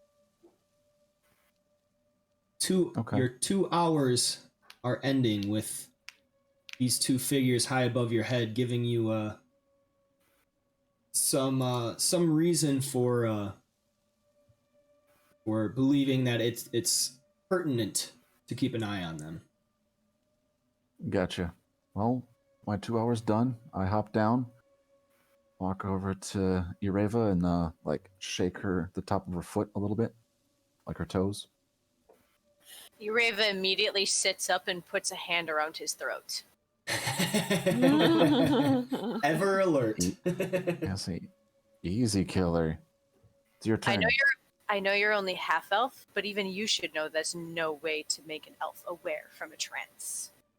Well, what am I supposed to do? Poke you with a stick? Speaking my name will do just fine thing. All right. Well, you should know that there's two birds of some sort. I think they're hawks circling up overhead. Something about them seems just a little suspicious. Keep an eye on them. Thank you. I definitely will do that. All right, Ireva, you may benefit from a long rest. Do you look up to the hawks as well? And I go to sleepy sleep.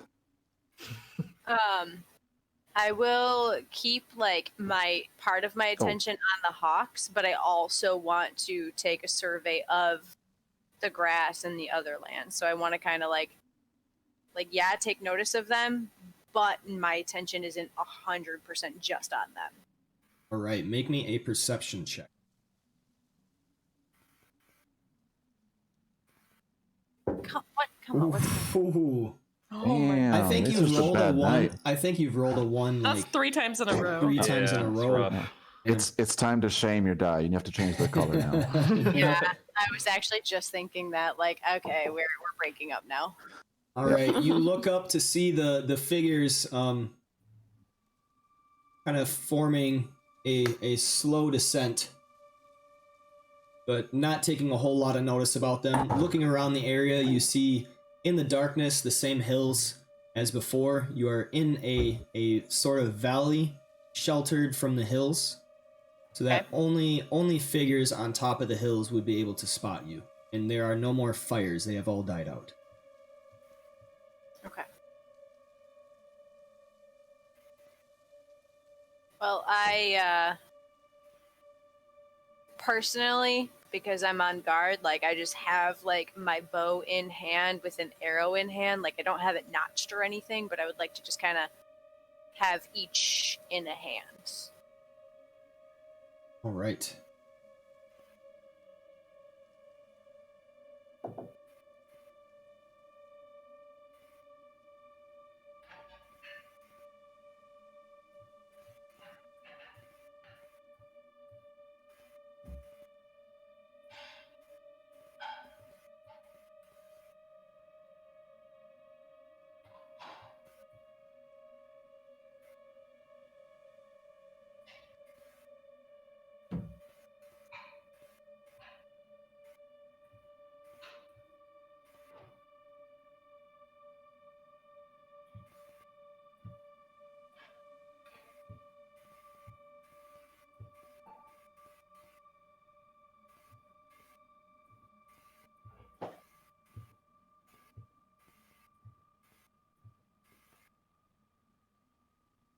Everybody, please make me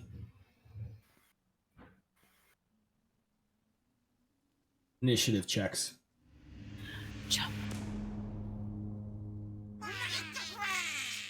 Yes, this music again. You actually rolled a good roll. Yeah, I look will at never. that. Oh wow! Hey, minty colors. I will Hey. never not love this music. Just It sounds like a Waluigi talking a little bit too. Wah! sounds like Yoshi. I think our kitty likes it too. Who the hell is...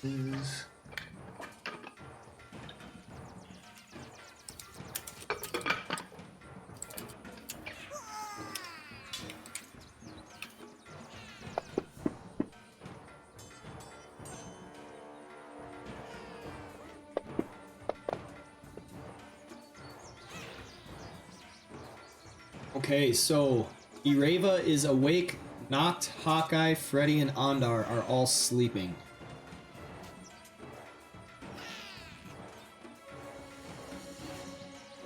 The arrows at them. I'm kidding.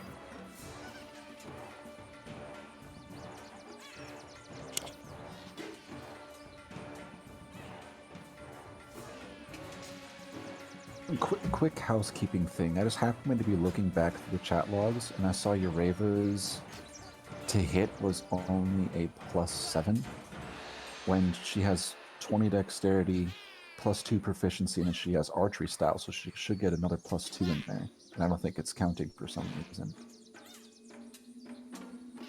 So I think she should have a +9 to hit. That math does add up. I don't think fighting style automatically will add itself. I don't think so either. Because it's like in a big list of stuff. Yeah, so Okay. you probably have to do that one manually. There we go. I got it on, so there's a +2 bonus to her longbow. Okay. Sorry about that. Didn't No, interrupt. that's good. Wait, that was the damage. Okay. +2. There, it's +9 now. Okay. Hey. All right, Ireva, you hear this unnatural screaming as the two hawks plunge down. Whoops. As the two hawks plunge down, and you see these fearsome-looking creatures. Oh. I mean, they're kind of cute, Ryan. You can't send something like that to a crazy bird lady and be like, oh, it's fearsome. It is very fearsome, and you are surprised. All right. They will get... What was that? That sucks. It does suck. So nobody gets a turn. Unidentified creature 2 will swoop down. Now they're not going to turn on. Your tanks are not even on the map with you. Right. Is it technically a beast? It is. Don't know, you're asleep. Nope. Yeah, you're sleeping. You're gonna have to roll a knowledge check. Try and figure that out. But can she do that? Like, if she's technically not. No, she's not even aware. She's just Yeah. unconscious. Well, right The now. character can do that when she wakes up. To, Yeah, to I roll a was- nature yeah. check. Yeah, she would be able to roll a nature check. Yeah. Okay. All right. So this one swoops down. Get that on top of you. Hawkeye. And then we'll make a. Sorry, I gotta read some stuff. Okay, there. We will swoop down straight at you, Hawkeye, as you are lying upon the ground. Talons raking you. I'm awake now. Yep. And you are awoken to this pain in on your body, which actually does 9 points of damage. Ow? Why'd you roll a concentration? She He had did guidance. the auto thing for summon beast. Is still never got turned off. Ah. Yeah, and the guidance. You are no longer unconscious, Hawkeye. And the other creature swoops down on top of Ireva. I'm actually gonna get their elevation.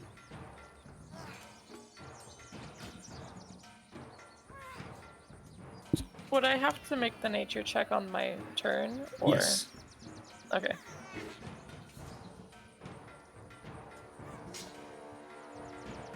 There is talons that actually miss you. You are able to duck out of the way, Ireva. You go back to the top of the order, Ireva. What do you do? Alright, so I take aim at.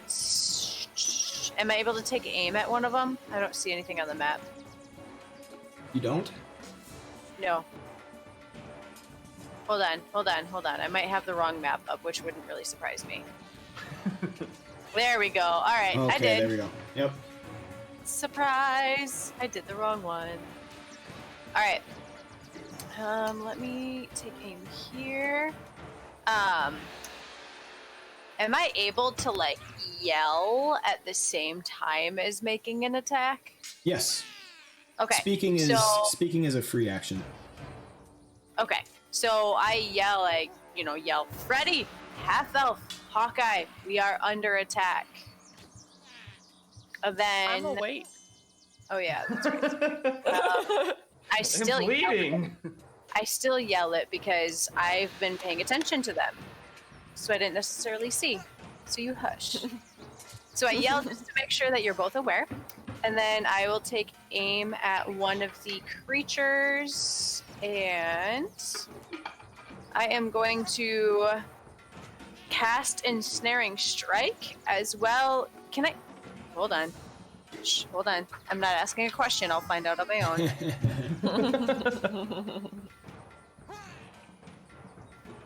I believe they have to be touching the ground for ensnaring strike.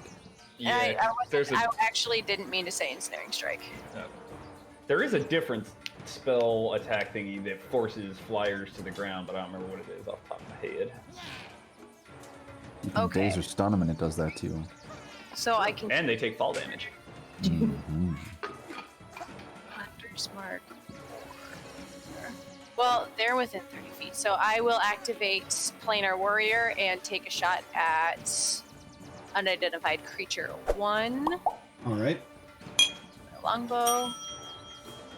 Oh my lord. Ooh. At least you improved. Oh, thank you. Yeah, from Yeah, a yeah. 1 to a 2. Yep, it's better. It's about the little things. Unfortunately, that does not hit. Your arrow whizzes in the air in the darkness. Alright, and then as my arrow whizzes past, I make another yell. Half elf, wake up! And yeah. I can't right. yet. It's not my turn. Noct, please roll me a, let's see, a wisdom check. Not a great choice to make me do. That's 12. You actually do hear some noises that rouse you from your slumber. How far, roughly, would you say that camp is? 'Cause I only got 60 feet of dark vision, so I don't know if I can actually see what's happening. So you are, I would say, 2 wagons in front.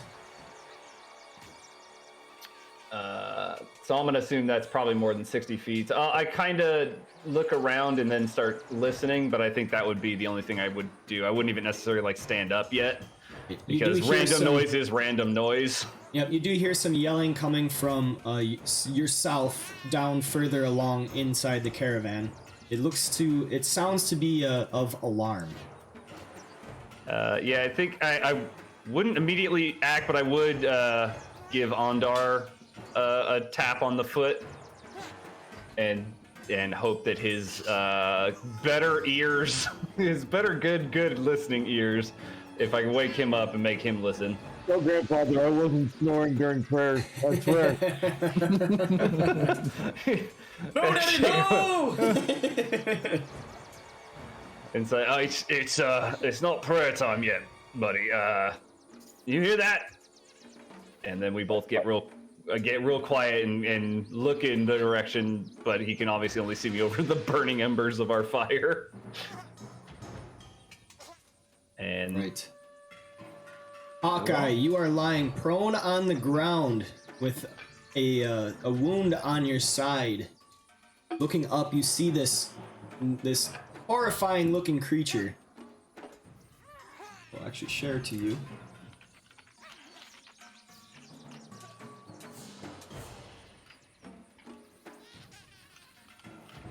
Ooh. These are peritons. Although these monstrous carnivores feed on any creature, it prefers humanoids, especially elves, half-elves, and humans. When it kills a humanoid, a periton rips out its prey's heart and takes it back to its nest to be devoured. The periton is a bizarre creature that blends the body and wings of a bird of prey with the head of a stag. Its strangest feature is its shadow, which appears humanoid rather than reflecting the creature's physical form. Sages postulate that the first peritons were humans transformed by a hideous curse or magical experiment, but bards tell a different tale of a man whose infidelity caused his scorned wife to cut out the heart of her younger, more beautiful rival and consume it in a ritual intended to forever win her husband's heart. The ritual succeeded until the woman's villainy was exposed. She was hanged for her crime, but the lingering magic of her foul ritual caused the carrion birds that feasted on her corpse to transform into the first peritons. They have an unnatural hunger. A periton's reproductive cycle depends on the heart of a freshly killed humanoid. The organ must be consumed by a female periton before she can reproduce. When a periton consumes a heart, its shadow changes for a brief time to reflect its true monstrous form. When attacking a humanoid, a periton is single-minded and relentless, fighting until it or its prey dies. If a periton is somehow driven away, it stalks lost prey from afar, attacking again when the opportunity arises. They are the bane of the mountains. Peritons roost atop mountain ridges and lair in high caves. They prey on creatures living or wandering in the vales below, and travelers on lonely mountain roads learn to keep a wary eye on the sky. Because normal wagons are less effective against peritons, the folk of the mountains know to avoid confrontations with these monsters at all costs. So they're not nice. They are not nice at all. No, Yeah. they're bad birdies. I mean, look at that picture. It's a laughing deer head with wings. That's like a horrible, horrible monstrosity of a creature. Can I It see has the picture? wings, I don't so see the automatically picture. like it. These guys are all level 4. No, you get to just wonder. Well, I am still sleeping, I Yep, guess. So. you will be waking up on your turn. All right, what would you like to do, Hawkeye? You are prone. If I'm prone, can I cast spells or no? Yes, you can. Okay. I believe Does getting up count as an action? getting or up is it a takes bonus half of your action? movement speed. I'll just do that. All right, so you have 15 And feet then- of movement left. And then I'll cast Guiding Bolt.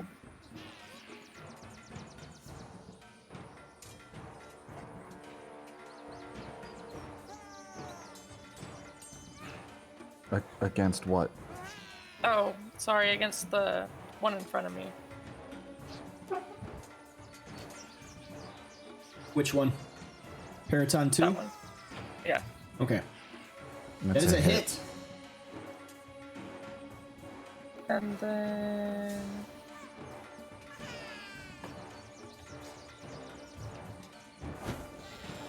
11 points 46. of damage. Spicy. Oh yeah, Guiding Bolt is very good. That takes a level 1 spell slot. Mm-hmm.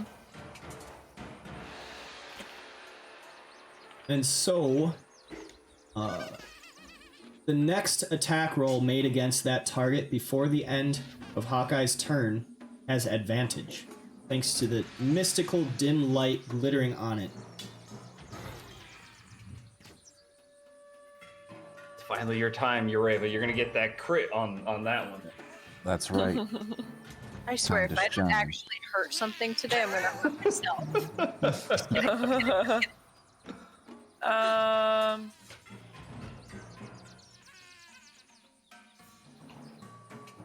And then is it an animal like could speak with animals? I do did. that? I did give you the. Yeah. So it's a monstrosity, not a beast. Oh, okay. I was trying to find where that was. Okay. I'll end my turn.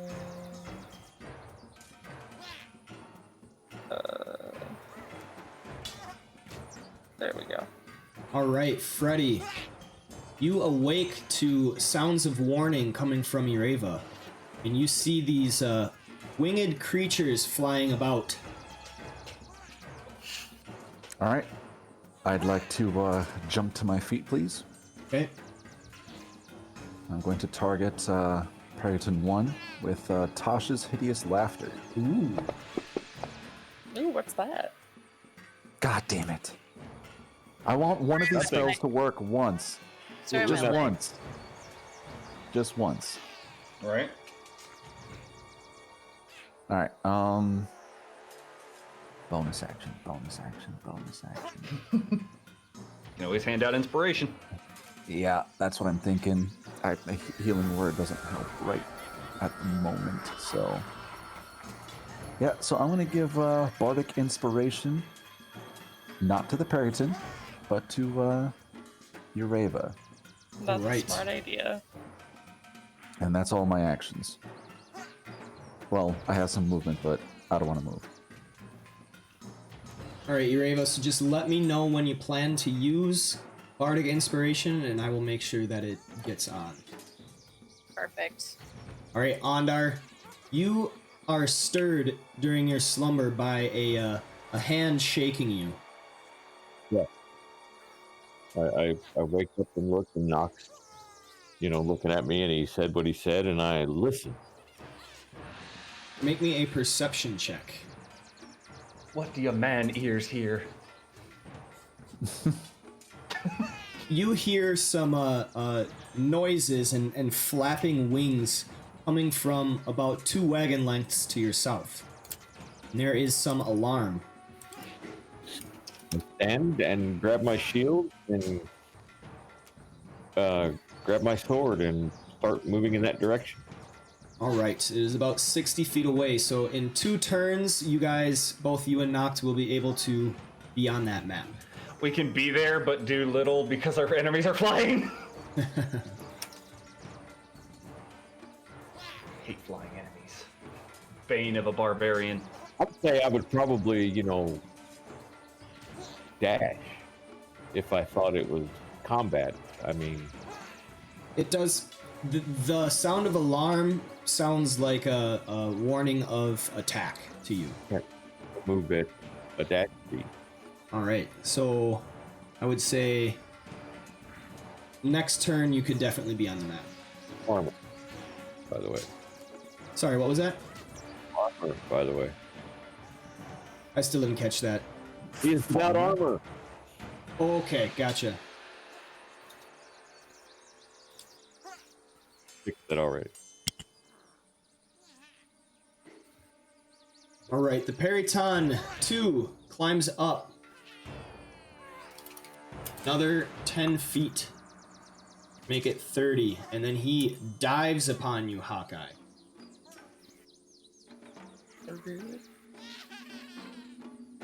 So, a question real quick. Do they have a fire in their little encampment? No. Would he have seen the guiding bolt? Because it was a streak of light, so I don't know. I was going to ask that earlier if Noct would have seen it, or if somebody would have seen it. If they like were the looking light. in the direction, yes. So Oh. since Ondar is waking up right while you cast it, yes, he would have seen the light streaking into the sky. Oh, it's just somebody shooting off fireworks. Not sleep, not. Fireworks. Wake me up if they get for the finale when it gets good. All right, Periton 2 is going to make another diving attack at Hawkeye. This 2 misses, Oh, thank the Lord. but it is now just level with you. Periton 1 will do the same, going up 30 feet to dive directly on top of Ireva.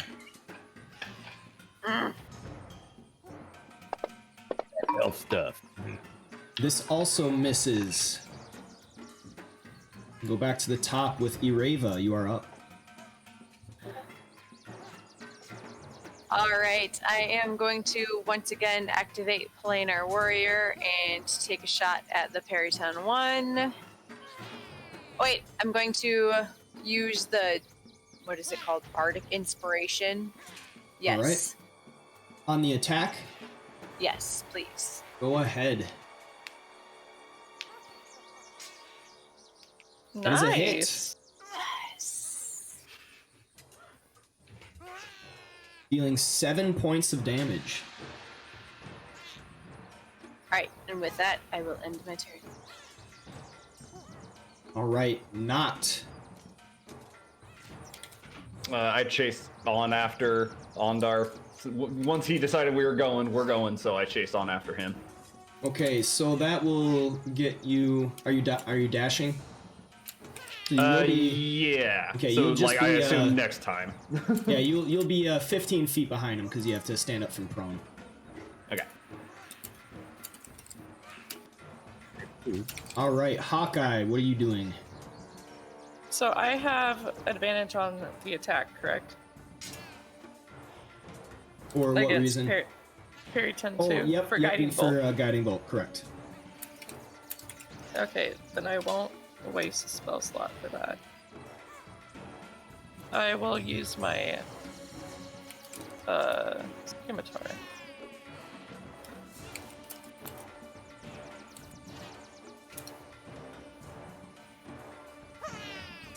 You have to hold up. So it was understood that you were always using your quarterstaff. So if you want to take out your scimitar, you'd have to drop the quarterstaff and then take out the scimitar.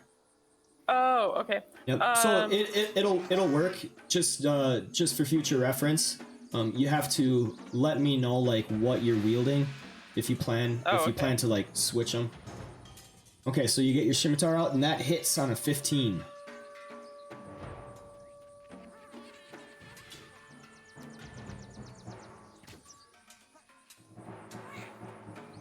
Did it not? put in. Oh, that's worse than what I rolled. All right. I rolled a 6 the first time. 2 points of damage to the Periton. And it is partially resisted.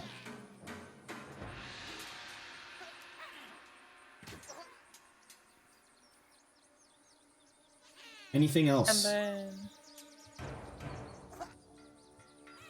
I move away. All right, the Periton will get an attack of opportunity against you. Oh shoot, I forgot of that.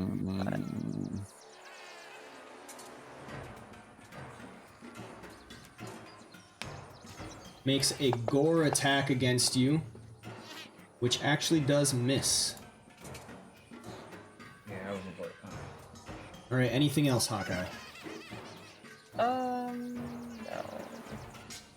All right, Freddy, you have received initiative. Freddy's going to attack Perryton 1 again and attempt another Tasha's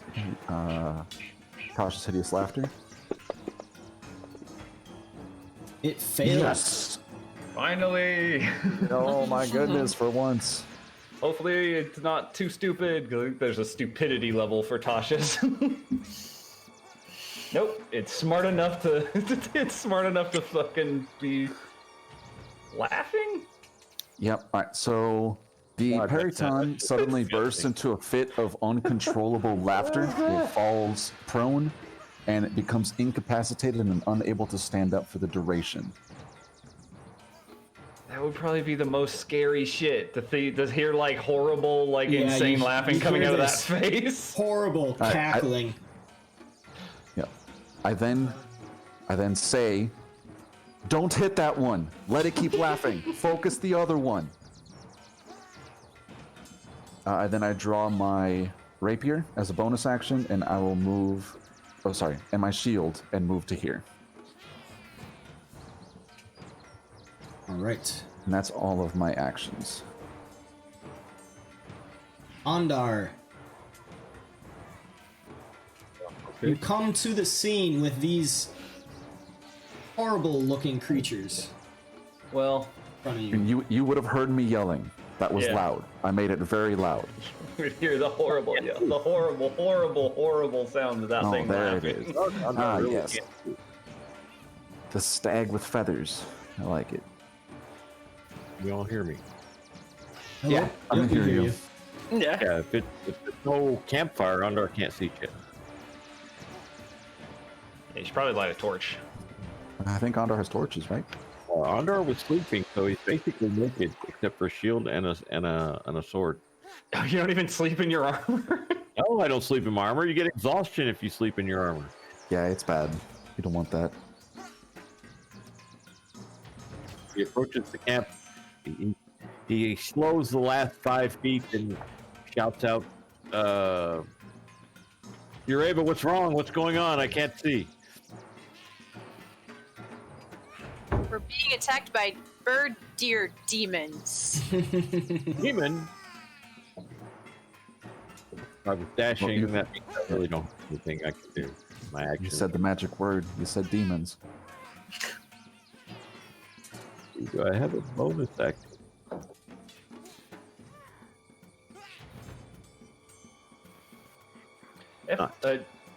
Just FYI, in 5e, there you don't get exhaustion from sleeping in armor. You just can't recover from exhaustion. And you can't use hit die, I believe, as well. I don't see anything else in the sleeping rules about. It's in the medium armor and heavy armor It's okay. category. It's okay. Yeah. Let's focus on the fight. Yeah, sorry. So, I approached the cat with that conversation, and that's my turn. All right. Periton 2 is going to make an attack with its beak on Freddy. And that hits, followed up with raking talons. Freddy is able to maintain his concentration. The second talons miss. Periton Ha, suck it, 1 nerd. laughs on the ground. What kind of saving throw is that? Wisdom saving throw. Wisdom.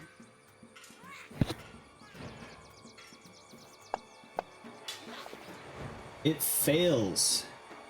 We go back to the top with Ireva. Alright. So, this time around... Oh, hold on.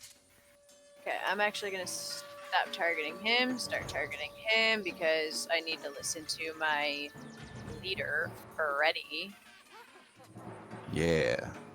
And I am going to activate... That's why I never read that. Okay, this time I'm gonna cast Hunter's Mark Okay. and take aim and shoot at Periton 2. Oh, thank goodness. At least it's a hit. Hey, you did something. Again? 5 points of damage. And you could have gotten the planar warrior on that as well. Okay, see, I wasn't sure because they both state to be bonus actions. Yeah, they're both bonus actions. Oh, yeah, you're right. So what I thought I could do is cast Hunter's Mark first, and then Hunter's Mark continues for a minute, and then I can cast Planar's Warrior the following turns. Correct. Okay, then yes, that's what I just realized, so that's what I'm gonna do. Alright, and then with that, I'm gonna end my turn. Alright, make sure you get that spell slot for the Hunter's Mark. Yes. Alright, Noct, you come onto this scene behind Ondar where you see those creatures in the darkness attacking Ireva and Freddy. Don't hit the one laughing. Yes, there's one on the ground laughing with a hideous cackle. Just because he wants to eat our flesh from our bones doesn't make his laugh hideous. Come on.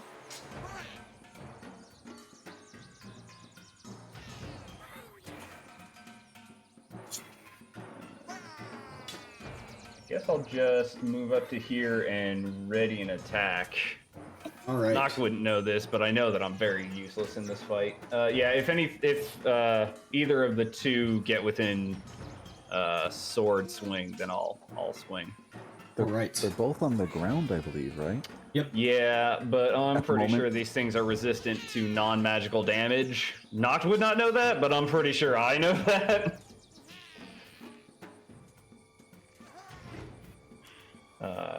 But there's no reason not to. Yeah, that's all I can do. At some Alright. point, my claws will be magic, but they are not currently. We go back to Hawkeye. What are you doing? Okay. Can I do a bonus action before my action? Yes. Alright, so I want to use my quarterstaff. You would have to go back to where Freddy is to pick up the quarterstaff. Because it's on the ground because Oh. you switched to your scimitar. Okay. Because I was going to do Shillelagh and then use my quarterstaff.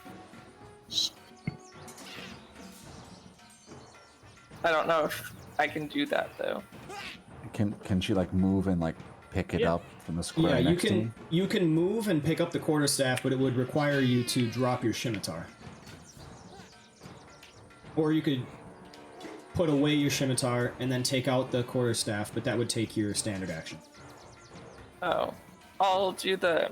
So if I pick up the quarterstaff, put Shillelagh on it, I can still attack with the quarterstaff. But, like, drop my... Yeah, you just have to drop scimitar? your scimitar on the ground. I'll do that. All right. And then... Oh, I can't cast it? Shillelagh? It's in my cantrips, but I can't click anything for it. Let me fix that. Oh, it doesn't have a thing. I'll get it on. Okay. The weapon's damage die becomes a D8. And it's magical, correct? Correct. So your quarterstaff, it's a miss.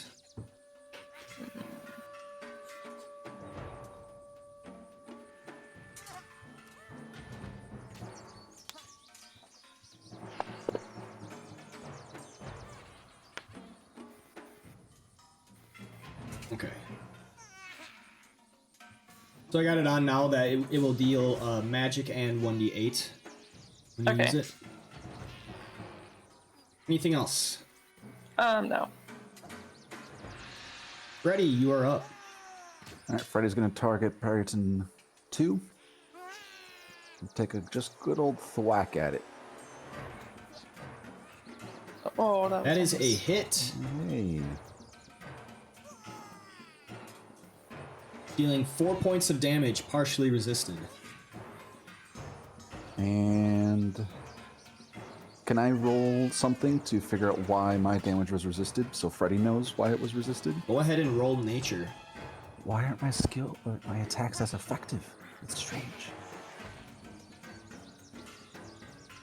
You are not sure. This creature in front of you is definitely fearsome looking. It just seems to be able to shake off a lot of normal attacks. Stupid sword. Could Hawkeye tell Need a better sword. Freddy? That's up to you. You're Hawkeye.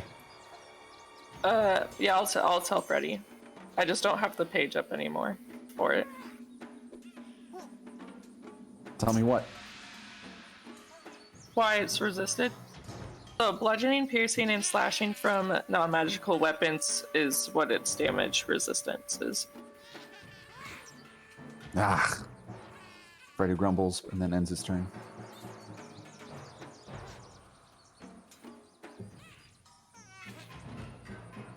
All right, Ondar. You are still standing there in darkness with no idea what's going on. Exactly.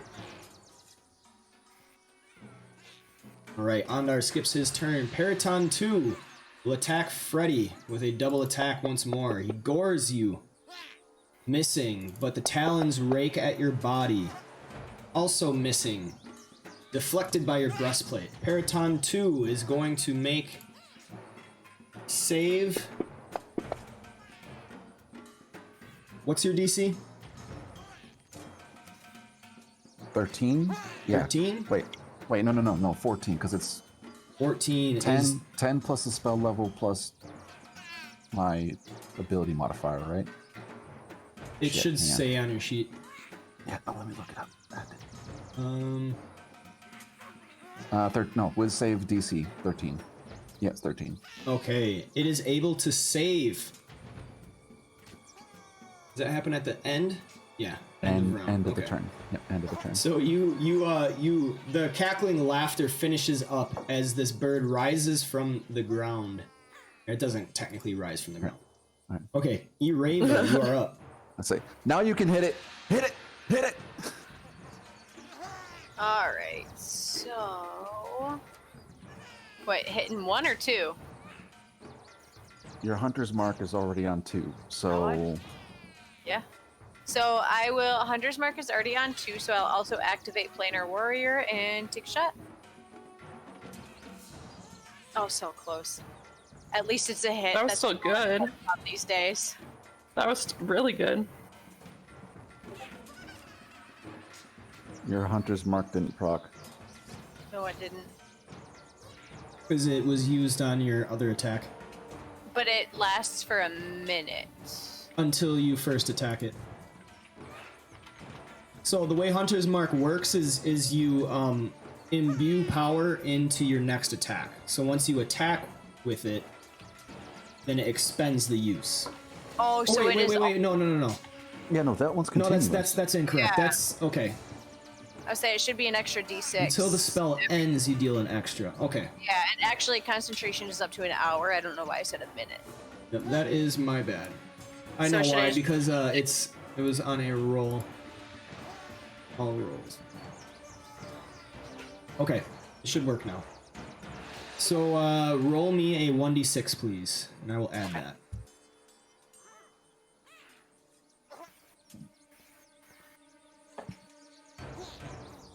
Did it go or did it not? I don't see Just it. take a d6 from the bottom left and Oh, just I click did. it. It did. It's showing rolling on my end. Yeah, I'm not seeing it. Not All seeing it. That go? Nope. Mm-mm. Make sure you're All right. rolling it in the chat box. Yeah, that's what I've been There you doing. go. Oh, come on. I had a 6, a 5, and a 5, and now I get a 1. Come on. 1 point of damage to Periton 2. I'll do it anyway. At least, again, I'm just happy I got a hit. Alright, and that will end my turn. All right, Noct, you are up. So 2 is not laughing, right? Nope, they are not laughing anymore. Well, let's move up to here and let's rage for bite. So snout rage. 'Cause I'm still a little banged up. And Outrage. snout rage. Bite this guy, or attempt to bite this guy recklessly. That is a hit. So this is not magic damage as of yet, but 3 points of damage. The Periton falls to the ground in a lump. Nom nom nom nom nom nom. and I heal for 2. Yay for me. And then I'll use the rest of my movement to come up here because at least I can take hits even if I can't dole them out as good. I forgot to hit this button, which I'm going to do now, and I'm good. All right, Hawkeye, you're up. Alrighty. So I will go there and use my quarterstaff that has the magic on it. Shillelagh.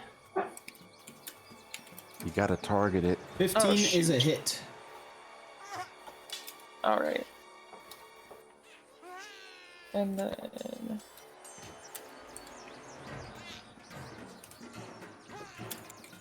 5 points of damage.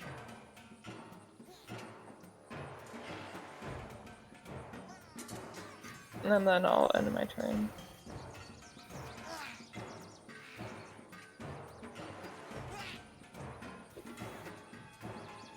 All right, Freddy, you are up.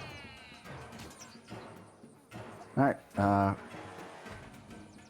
Freddy's going to sheath his rapier, so he has a free hand, and use Eldritch Blast against Periton 1.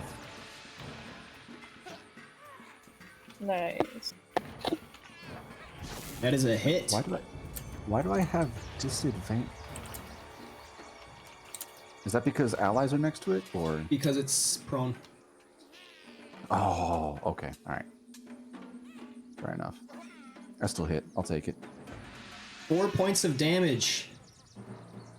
Cackling beam of light erupts from my hand, striking it while it's on the ground. All that. Ondar, you just saw this crackling beam of eldritch energy streak out and hit a figure upon the ground. I'll run to there. All right, and you are able to. Swing in that direction. All right. Go ahead and make me an attack.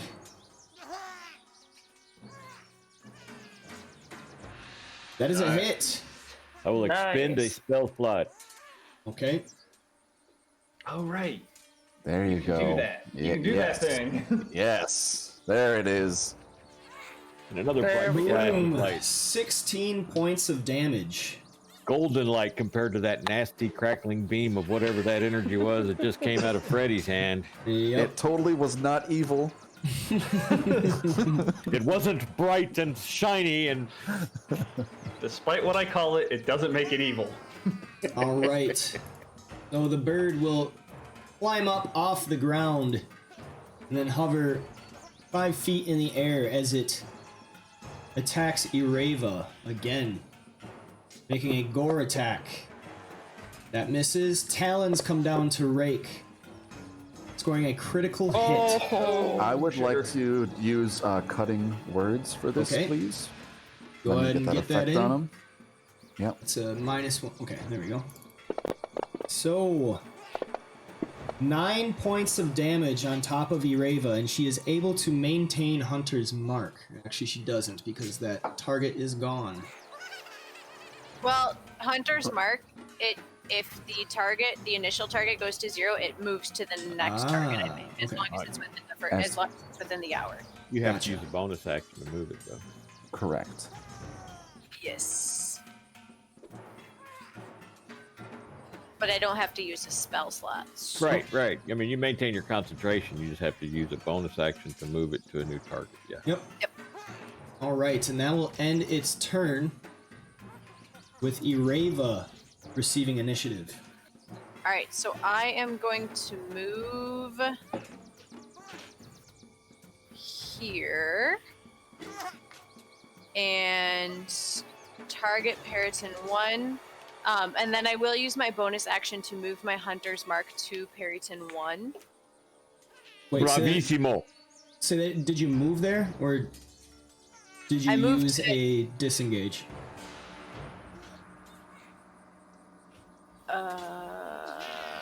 It will be able to hit you if you move there. Disengage takes up your action. So you won't be able to attack this turn. So you either get to attack, or you get to take an opportunity attack. Well, you'd have disadvantage with the bow at that range anyway. Right, I would say then I will just... Yeah, right? You got hit points. Spend them. Fair enough. I'm just gonna move here. All right, so it will take an attack of opportunity against you. Mm-hmm. Breaking out with its talons. It does not hit. Go ahead and finish your turn. Glad I made that choice. Good encouragement there, Noct. All right, so I will use my bonus action to switch my Hunter's Mark to this target. So do Alright. I need to do anything? Nope, I got that. Okay, perfect. And then I will take my attack. Watch all this damage come out. Oh, Ooh, Right, gotta time hit for damage. first. I Yeah. gotta hit for the story of my day. Do you have any bardic inspiration that you can spend? She already used it, She already used it. Shit. and she used it before she knew she missed, so it was kind of a waste, but it's all right. Okay, well, I'm done then. All right, Noct, you are up. All right. Well, let's get to chomping. Recklessly gonna try to bite this thing in the neck.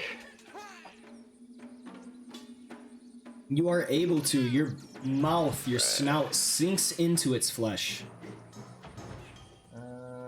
dealing 6 points of damage. Probably not going to be better. Yeah, 3's not better than that. So that, and then I'll heal my 2, and that will be me. I'm dead. All right, it falls to the ground Oh, it dead. died. Oh, And Mine we didn't matter will anyways. have to end here for next time. Dun dun Chomp, dun. chomp, chomp, chomp, chomp. Yeah, at some point I level up and my bite claws become magical, but until then, I don't have good offense on magic resistables. All right, guys, thank you so much. Went a little over time, but I really wanted to finish that. Your very first day travel, already 2 encounters in with enemies coming at you. We will be joining again next Monday, same time, 10 a.m. Central Standard Time. All you guys out there, make sure you tune in. All right, guys. All right, y'all. You guys have a good week. Yep, All right, you take too. care, guys. Yeah. Yo, bye, Wish you everyone. Good all, session. bye. wish you all the best New Year. See ya.